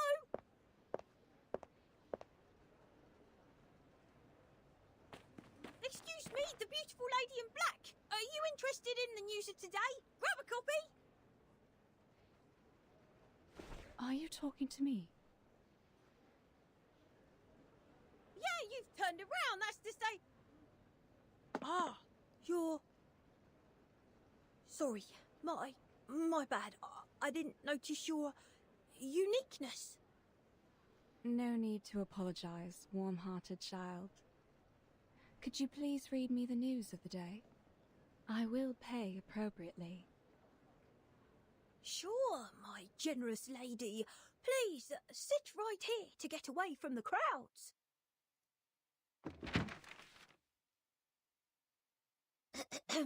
Hope you don't mind my raspy voice. London faces severe public security issues. Approval rating might drop. Ace Cafe prepares for motorcycle road racing government failed to halt. Rock pirate hijacks radio frequency, claiming fun is about to begin. That's Regulus. Artistic freak on street. Police warning over colourful bubbles. Yes, today is the day when multiple breaking news is published in the newspaper. A wave of street culture, the conflict between new and old order, and a young artist desiring to step onto the stage under the spotlight.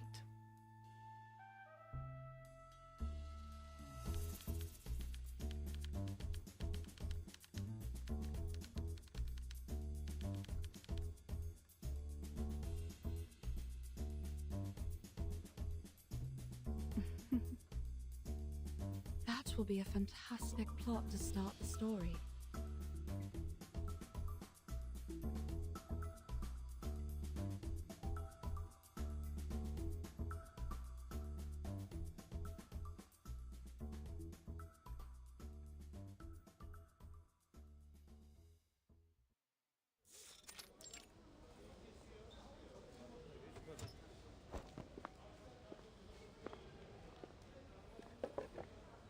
In a corner of the room, an unexpected guest sneaks in through the window. He closes the sergeant's drawer without making any noise. Everyone in the office has their own business, and thus pays no attention to such a slight action. We are here with full sincerity, Sergeant William. Certainly. You made all our headlines. Londoners know what you've done. However, your proposal for security companies in maintaining the security of London doesn't conform to the principles of law enforcement. What's more, the public is still alert to security companies. You know, after the Ramirez incident, people no longer trust security companies. Ramirez? Oh, Jesus. Why do you compare us with an Arcanist company? They never make any security plans, nor do they resort to weapons or force. The only thing they have is the stupid brainwave, which definitely brings all kinds of trouble. They even claim possessing the imagination that goes beyond all thieves. Good heavens, do you believe that? Why would a security company think as a thief? Well, hard to believe, though. They did create many miracles, just like what you are doing. Security that lives on the irrealistic imagination can amaze the public shortly, but the efficacy never lasts long. We are not that desperate to deceive the public with a fake trophy, nor will we commit suicide in the fear of punishment like their founder. Sergeant William, please trust us that New Humans is a robotics company doing the right cause. We have a well-formulated guidance on security. Iverson presses the button with a pleased look.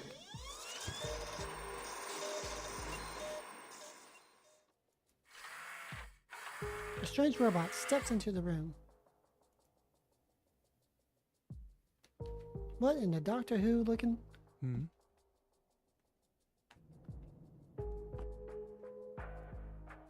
This is our latest product, Security Control Type 1.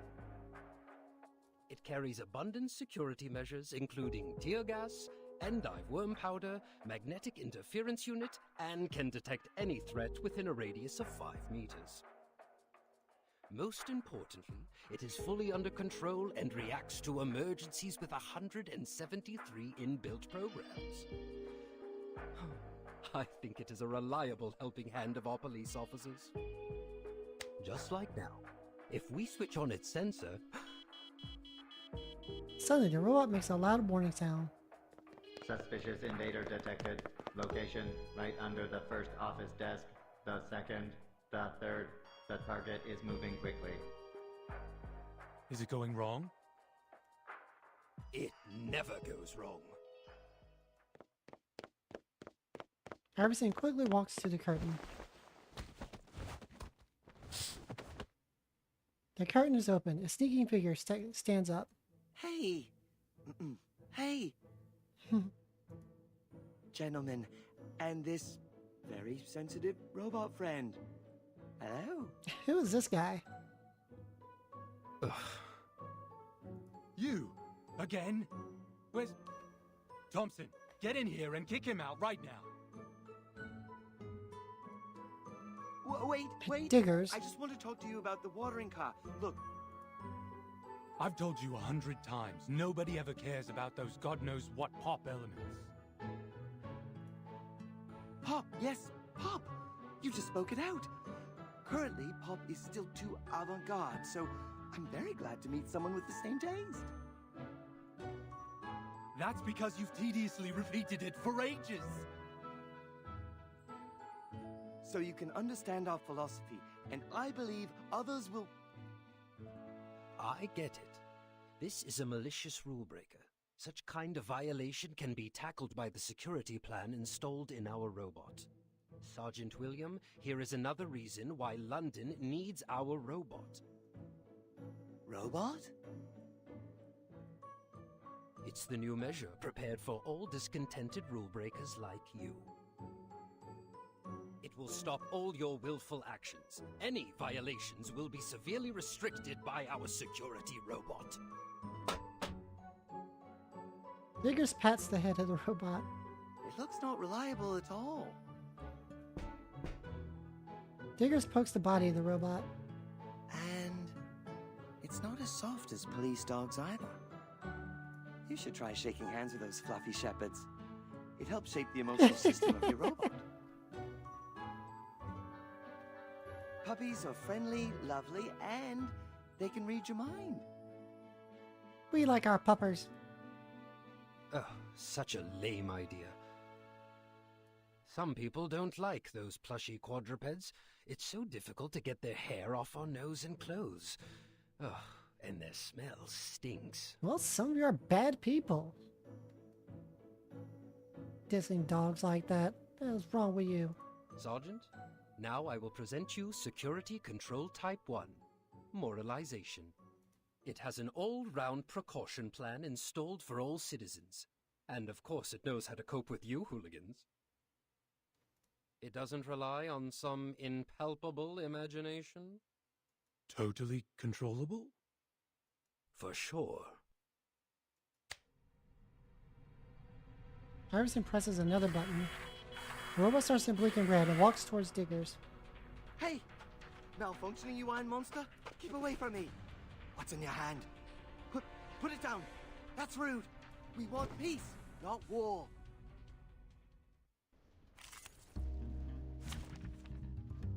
Oh, so on level 25, I can actually play around with some stuff?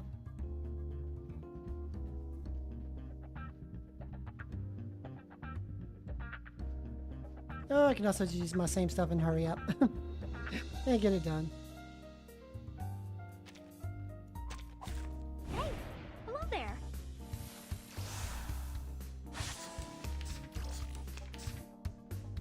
Alrighty. Never alone and rarely up. Our minds are. Be serious. They focus. Who's that? We picked up the script from some distant relations. Say hello. It seems to be mixed up. It should be fun. I've already said that Sotheby doesn't need a bodyguard. I already know that I'm using Ezio a lot as a poison character, so I have a poison team right there with Ezio, Jessica, Sotheby. Then a fourth can be whatever to buff them.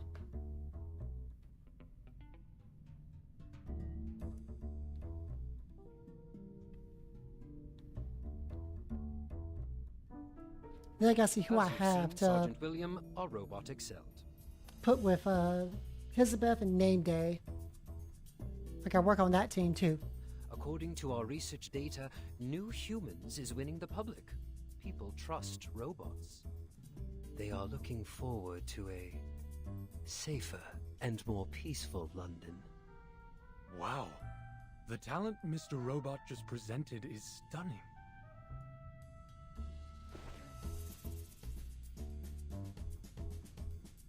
Digger struggles to recover from the defeat and tries to justify himself. Sergeant, please don't believe the nonsense he just said. London needs imaginative art parties. It needs street fairs for everyone to get their voice heard.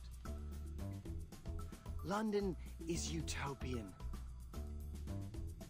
I will throw a feast for more people to have fun. By then, our philosophy will hit the headlines of all newspapers and become a new title trend. Everyone will get to know and fall in love. Really? But we only received countless complaints. About you, particularly. People just need some time to digest. London has been in chaos for too long. We need to thoroughly and completely root out all dangers and threats. I'm in total agreement, Mr. Iverson. I think New Scotland Yard will further consider the importance of security robots in London. Disapprove. This is a violation of civil rights and a defiance to liberty.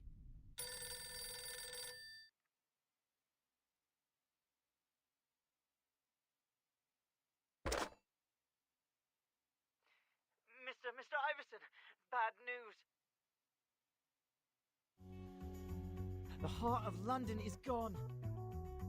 What? Oh! The passenger speaker has noticed us a perfect chance to escape, other than wasting time talking.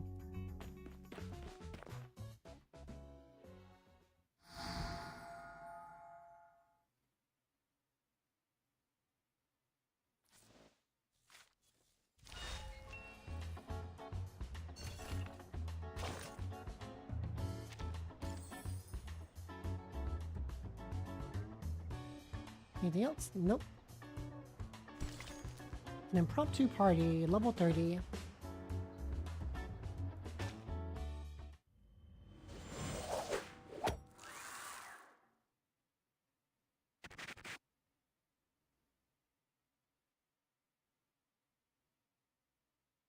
It's beautiful.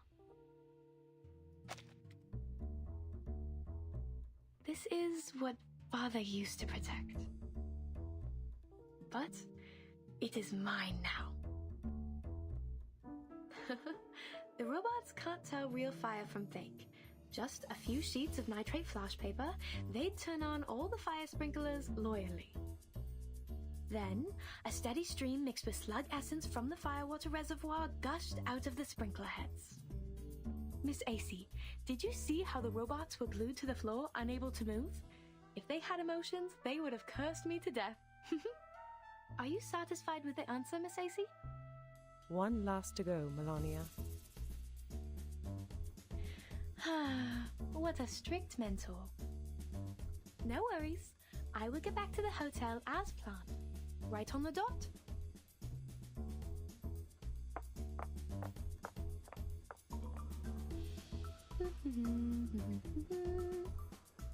The next stop is room 1132, Insomnia Nighty Hotel. Get to Regent Street, take a rest on the bench at the 5th flower bed for 3 minutes and 25 seconds. Then turn into the lane next to Honey Candy House.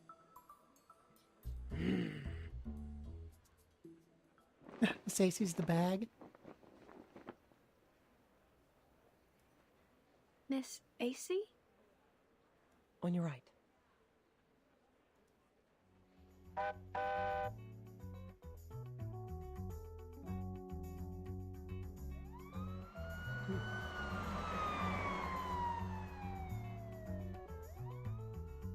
What? What's going on?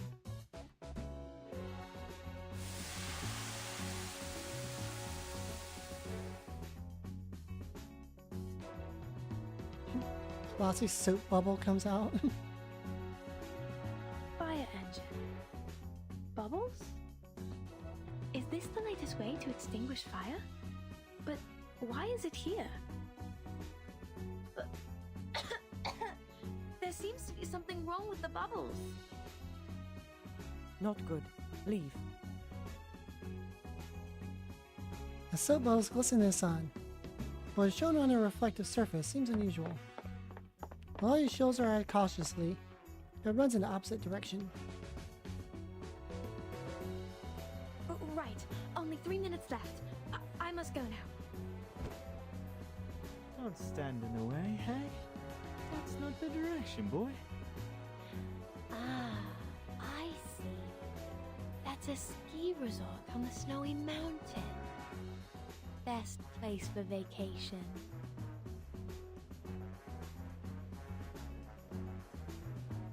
Enticed by the visions of their dream lives reflected in the bubbles, the passers-by are now moving slowly in one direction. They all walk in the same direction, and not a single man can reverse the flow. The crowd eventually stops at the fire engine. Hey! Hey! Don't push me! Wait! Someone sticks his head out of the car window. Elders and youngsters, friends who are passionate or reserved. Diggers. Welcome to the Bang Bang Frisbee Rock and Roll Party! This is an improvised and liberated event of art that everybody can join. This is the utopia, where you can totally voyage far, even with myopia. This is our world in the future. Yeah! Who's this? Ugh, a knobhead causing traffic jams on my way? There's no time. Okay, take it easy. Take it easy. Just fix these bubbles. There must be something that works. Disguising cabs, sticky balls, hiding cups. Found it! The smart detergent gun. 23 detergent balls at one shot. In a flash, it will make this place shiny as new. Perfect answer. Give me back my empty streets. She fires the gun. Several dark green bullets shoot out at the floating soap bubbles, and it seems like a fireworks show. Don't. It's super absorbent.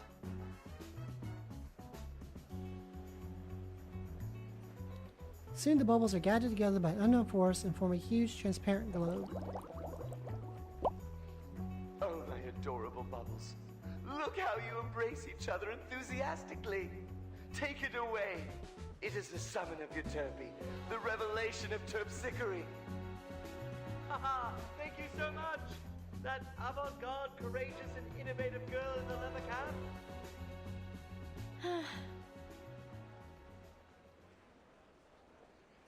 The crowd seems to be deeply caught in their reveries, believing what they see in the bubbles to be true. It's an unexpected party. These unplanned and inexplicable things. I think I'm also affected by the visions. Hello! How are you doing, Tavern Tilly? Fantastic to see you.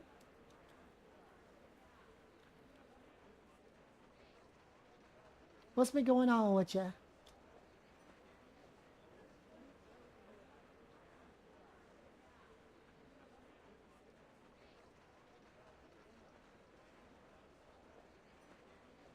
Awesome, fantastic.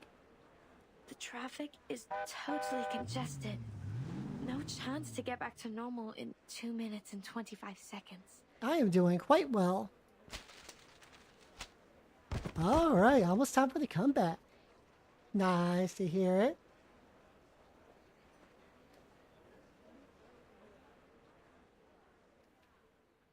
Hope everything's going as planned so far.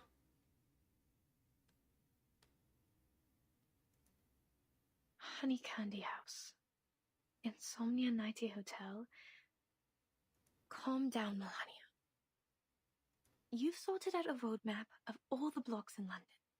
You need a new plan. A bold...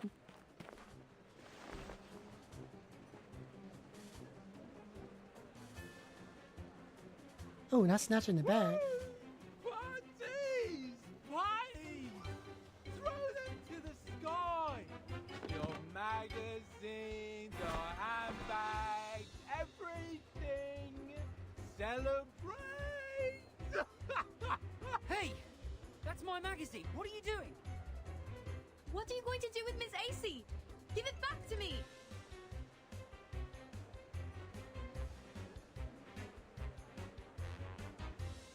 Watch out! He's mad!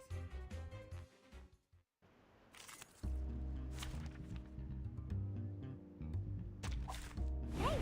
Hello there! One reinforcement. Never alone, our minds are as one. What's your face? Who's that? Let's make you into something a bit more useful. Say hello! I tripled the ingredients this time. Bodyguards! Where were the bodyguards? Yeah, I've been trying to gear up for a few things myself. Got some projects going on. Be serious. Stay focused. Move your legs. Be serious. Stay focused. Cradle. Now, to preserve this memory in our dreams. Well, what I can say right now is back on the audition line after sadly Astrolab ended. So yeah, I got some auditions going out. I've applied to one group in particular. I'm probably going to put in for another one tonight or tomorrow. I got to the 10th. And a couple of groups are opening up soon to audition to, so that's a thing. Hopefully that goes well and I can land a spot in one of these groups that I'm looking at. Get myself a new VTuber group. And that's going to open up to some projects that I wanted to do before. I can maybe fill things out with these new people, see how things go, so I get them going again. A few tournaments, some fun ideas. I'm getting started back in making some trance music. Slowly but surely. I can't tell his strength just from his appearance. Nice. Well, Miss Melania, thank you for your bewildering variety of gadgets. I would have been in trouble otherwise. So I kind of looked at some agency stuff and maybe one day I'll try one. But also, I'm not looking to have to use one of their models right now. I like me, myself, and you know, a lot of those, they don't do adopts most of the time. So for me right now, nah. And also I get the group experience and work from there for a while. And then maybe after time was more experienced there with groups, go for an agency if I really feel it.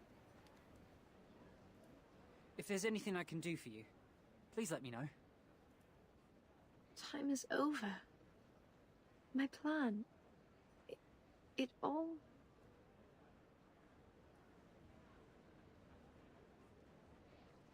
Girl holding a handbag drops her shoulders. It seems she still lingers in a world of depression. Miss? Oh no. You're not under the influence of reflective bubble, are you? Oh, that's not good. You need to wake up before the police come. The police? You're right. I haven't finished my answer sheet. There are way more important things to do. I can't get stuck here. She wipes her face, takes several deep breaths, and calms down. Please, show me to the hotel, the one nearest to here and farthest from the police station. If you really want to thank me. Rest in? Maybe you could take your chances there. A better choice would be Insomnia Nighty Hotel, but apparently the way there is blocked by the stupid fire engine. Rest in is around the third corner down the lane from here. By the way, stay away from those nutters dancing in bubbles, and keep an eye on your handbag, so you don't end up like me.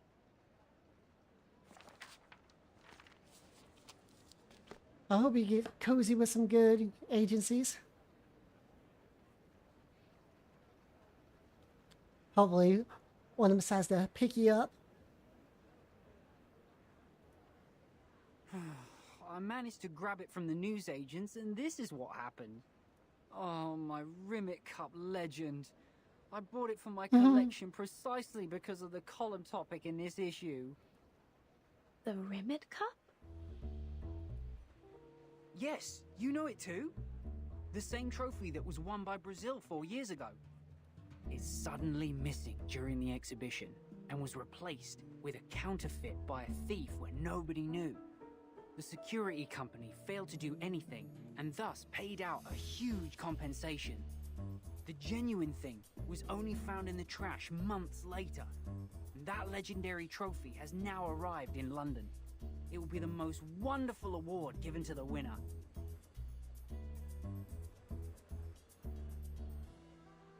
While Charlton is fully wrapped up in the excitement of sharing his story, a huge bubble is slowly turning this way.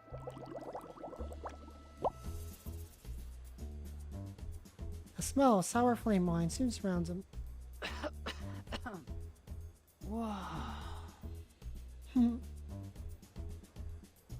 Charlton feels a sharp sting in the nose. This is one of the awful side effects brought by these soap bubbles. They don't burst. Instead, they capture their prey with invisible, fizzy antennae. Something seems to be burning in Charlton's head. The next second, the colorful bubble hits him with a gentle bump. Am I seeing things? This is actually a celebration party for England! And it's the biggest ever! Yeah, it's time to go. Pickles! Pickles, come on! Pickles? Mr. Charlton, are you alright? It's March. Still quite a long way to go before the World Cup final. Is it? Thank you for reminding me. I need to tell Pickles in case he goes there for nothing. Pickles? My little Pickles? He staggers a few steps and falls to the ground. He shouldn't have let his guard down. The bubbles from the fire engine must have been turned into a sort of life form by some specific incantations. Poor Mr. Charlton. I suggest you try some of this. Helen takes a bottle of mist spray from a handbag and sprays it at Charlton's nose. Stinky mud freshener. It cleans the air nearby with its brutal destructive power. Only with a slight side effect.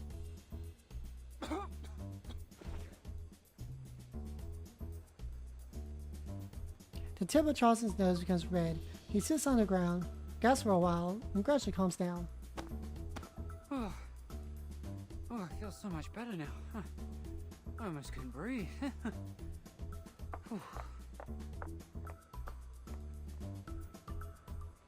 He's about to say thank you, but soon realizes the girl with the handbag is gone. Hey! Thank you, Miss Melania!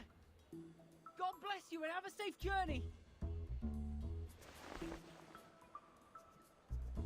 He wipes off the dust on his clothes, but finds the magazine missing. Instead, there's a strange bottle of mist spray in his hand.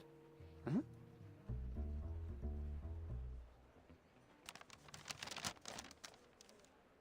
Melania puts a worn-out magazine into her handbag.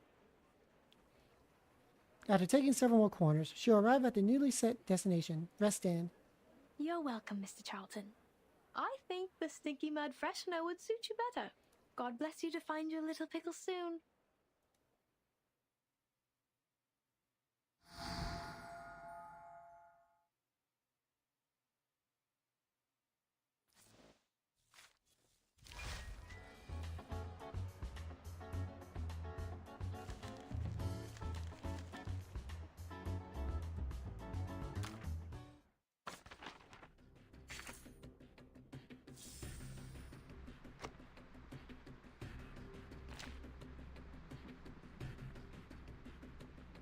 Alright.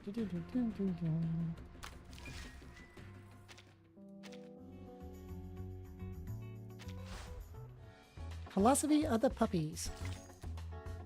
I like this title. This might be a good little chapter. The book, some alone time, the dog shampoo, and an appropriate amount of tolerance to humans.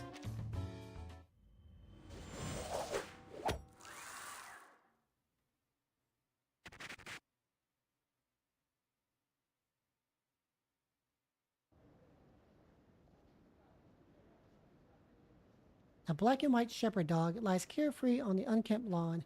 He is perfectly covered by the weeds and wildflowers. Leisure is a treasure for Carnaby Street. That's Pickles. But it never lasts long. He has a little bow tie.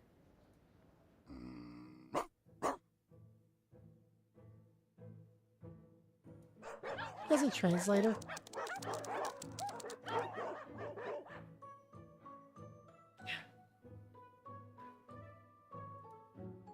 Oh, y'all start rushing over.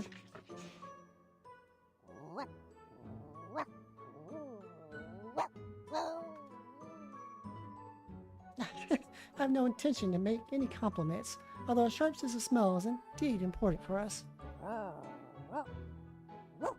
We still need to consider something more essential, something that matters more than the sense of smell. For example, what's the meaning of our existence? What's the purpose of living here? This dog.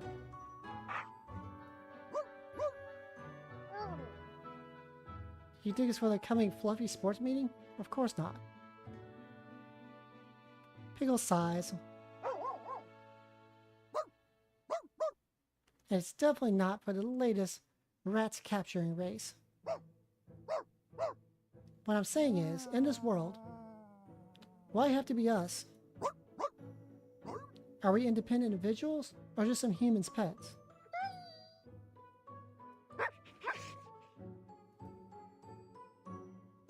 Pickle sighs again. Wendy, you're an adorable smart puppy. Humans would love to throw the ball and wait for you to pick it up. But what if one day you accidentally fall into a sewer? Like, you lost your way during racing and could only stay in the sewer full of rats forever. Meanwhile, one puppy who looks exactly the same as Wendy replaces you. It remembers the same, behaves the same, and thinks the same way as you do. By that time, will Wendy be the puppy we know? The other puppies listen to Pickles with full attention. That's right. It's also skilled at finding plastic balls and impresses all the other puppies. In that case, do we exist for our past experiences and thoughts? Or something more than that? This is a philosophical pup. Pickles, the philosopher pup. Oh, I'm sorry. I should not make the hypothesis that your unique ball hunting ability belongs to others, although it's not a... well, it's just a horror story. Thank you for your understanding. This time, Pickles doesn't sigh. He walks to the other side of the street alone, with a shadow pulled along by the sun.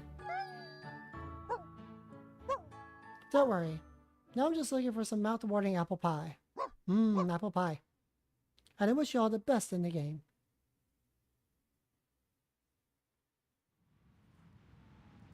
Pickles avoids the crowd and eventually finds a quiet place to rest.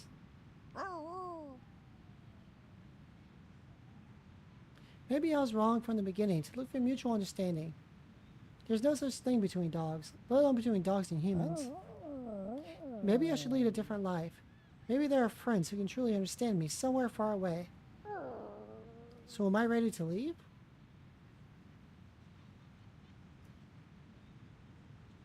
It's still March, but why is there an apple on the cherry tree? The front door of A's Cafe faces the North Circular Road. It is around 4.803 miles from the destination. Apple! Captain Regulus drives at 65 miles an hour. Given the rules of the racing, she will arrive earlier. A premature apple that can talk? I haven't sniffed anything poisonous, so it shouldn't be. I assume it's because I'm hungry. There is a lovely puppy.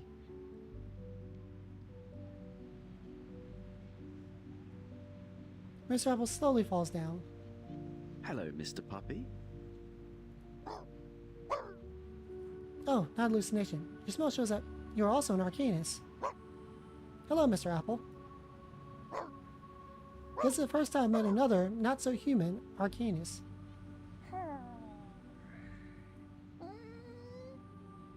I thought I was the only alien being isolated from other Arcanists. You look a bit nervous, Mr. Puppy. Are you hungry? Perhaps it is not a good time to fall. No, exactly right time. I have so many questions about Arcanists, and I'm hoping you can help me. Please don't show me your tongue at random. Makes this apple feel stressed out. Captain, help.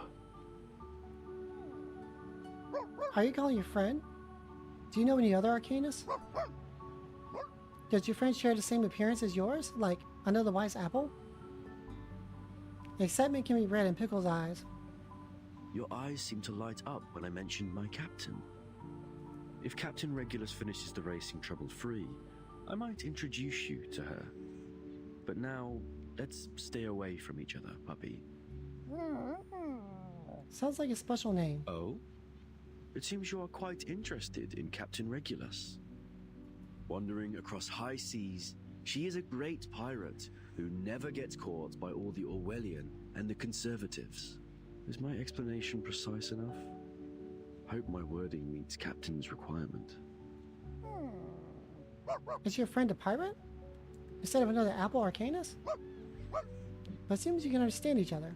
I wonder why. I think you will like her. That's what I'm longing for. No indecent or boring hobbies. No worries about refusing invitations such as pillow fights or catching balls. What's your solution to that? Especially when your human companion cannot understand you at all. Most of the time we are wandering in London. Captain is fond of anything novel and funny. Wandering. Sounds like a good choice. I will consider your suggestion carefully. Thank you, Mr. Apple. The sounds of a roaring engine, a collision, and a girl screaming comes from the street nearby. Oh, I am sorry, little puppy. I have to go. Captain Regulus seems to be in trouble. I really enjoyed our conversation. Hope I can fully understand what you say next time. Or maybe I can invent a tool to help us communicate. See you, puppy. Bark, bark. Hmm?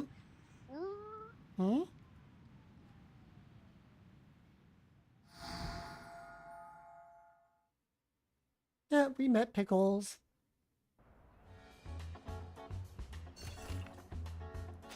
Hey, what's up, anime? Hope you are doing well. Oh yeah.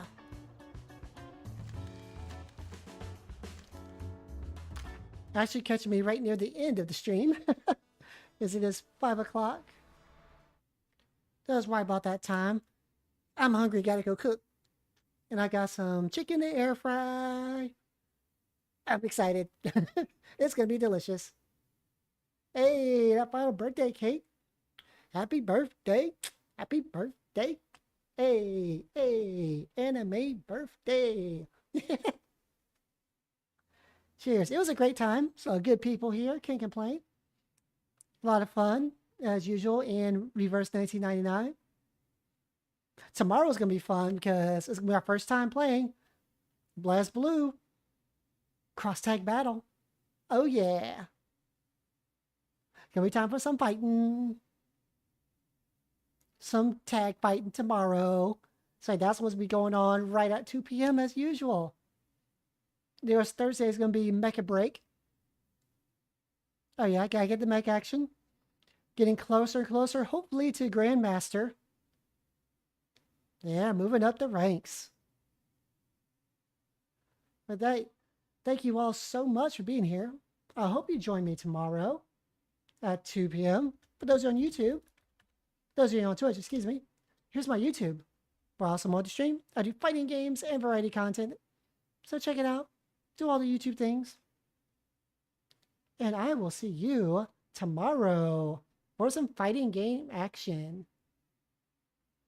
Thank you so much, everyone. Have a fantastic rest of your evening.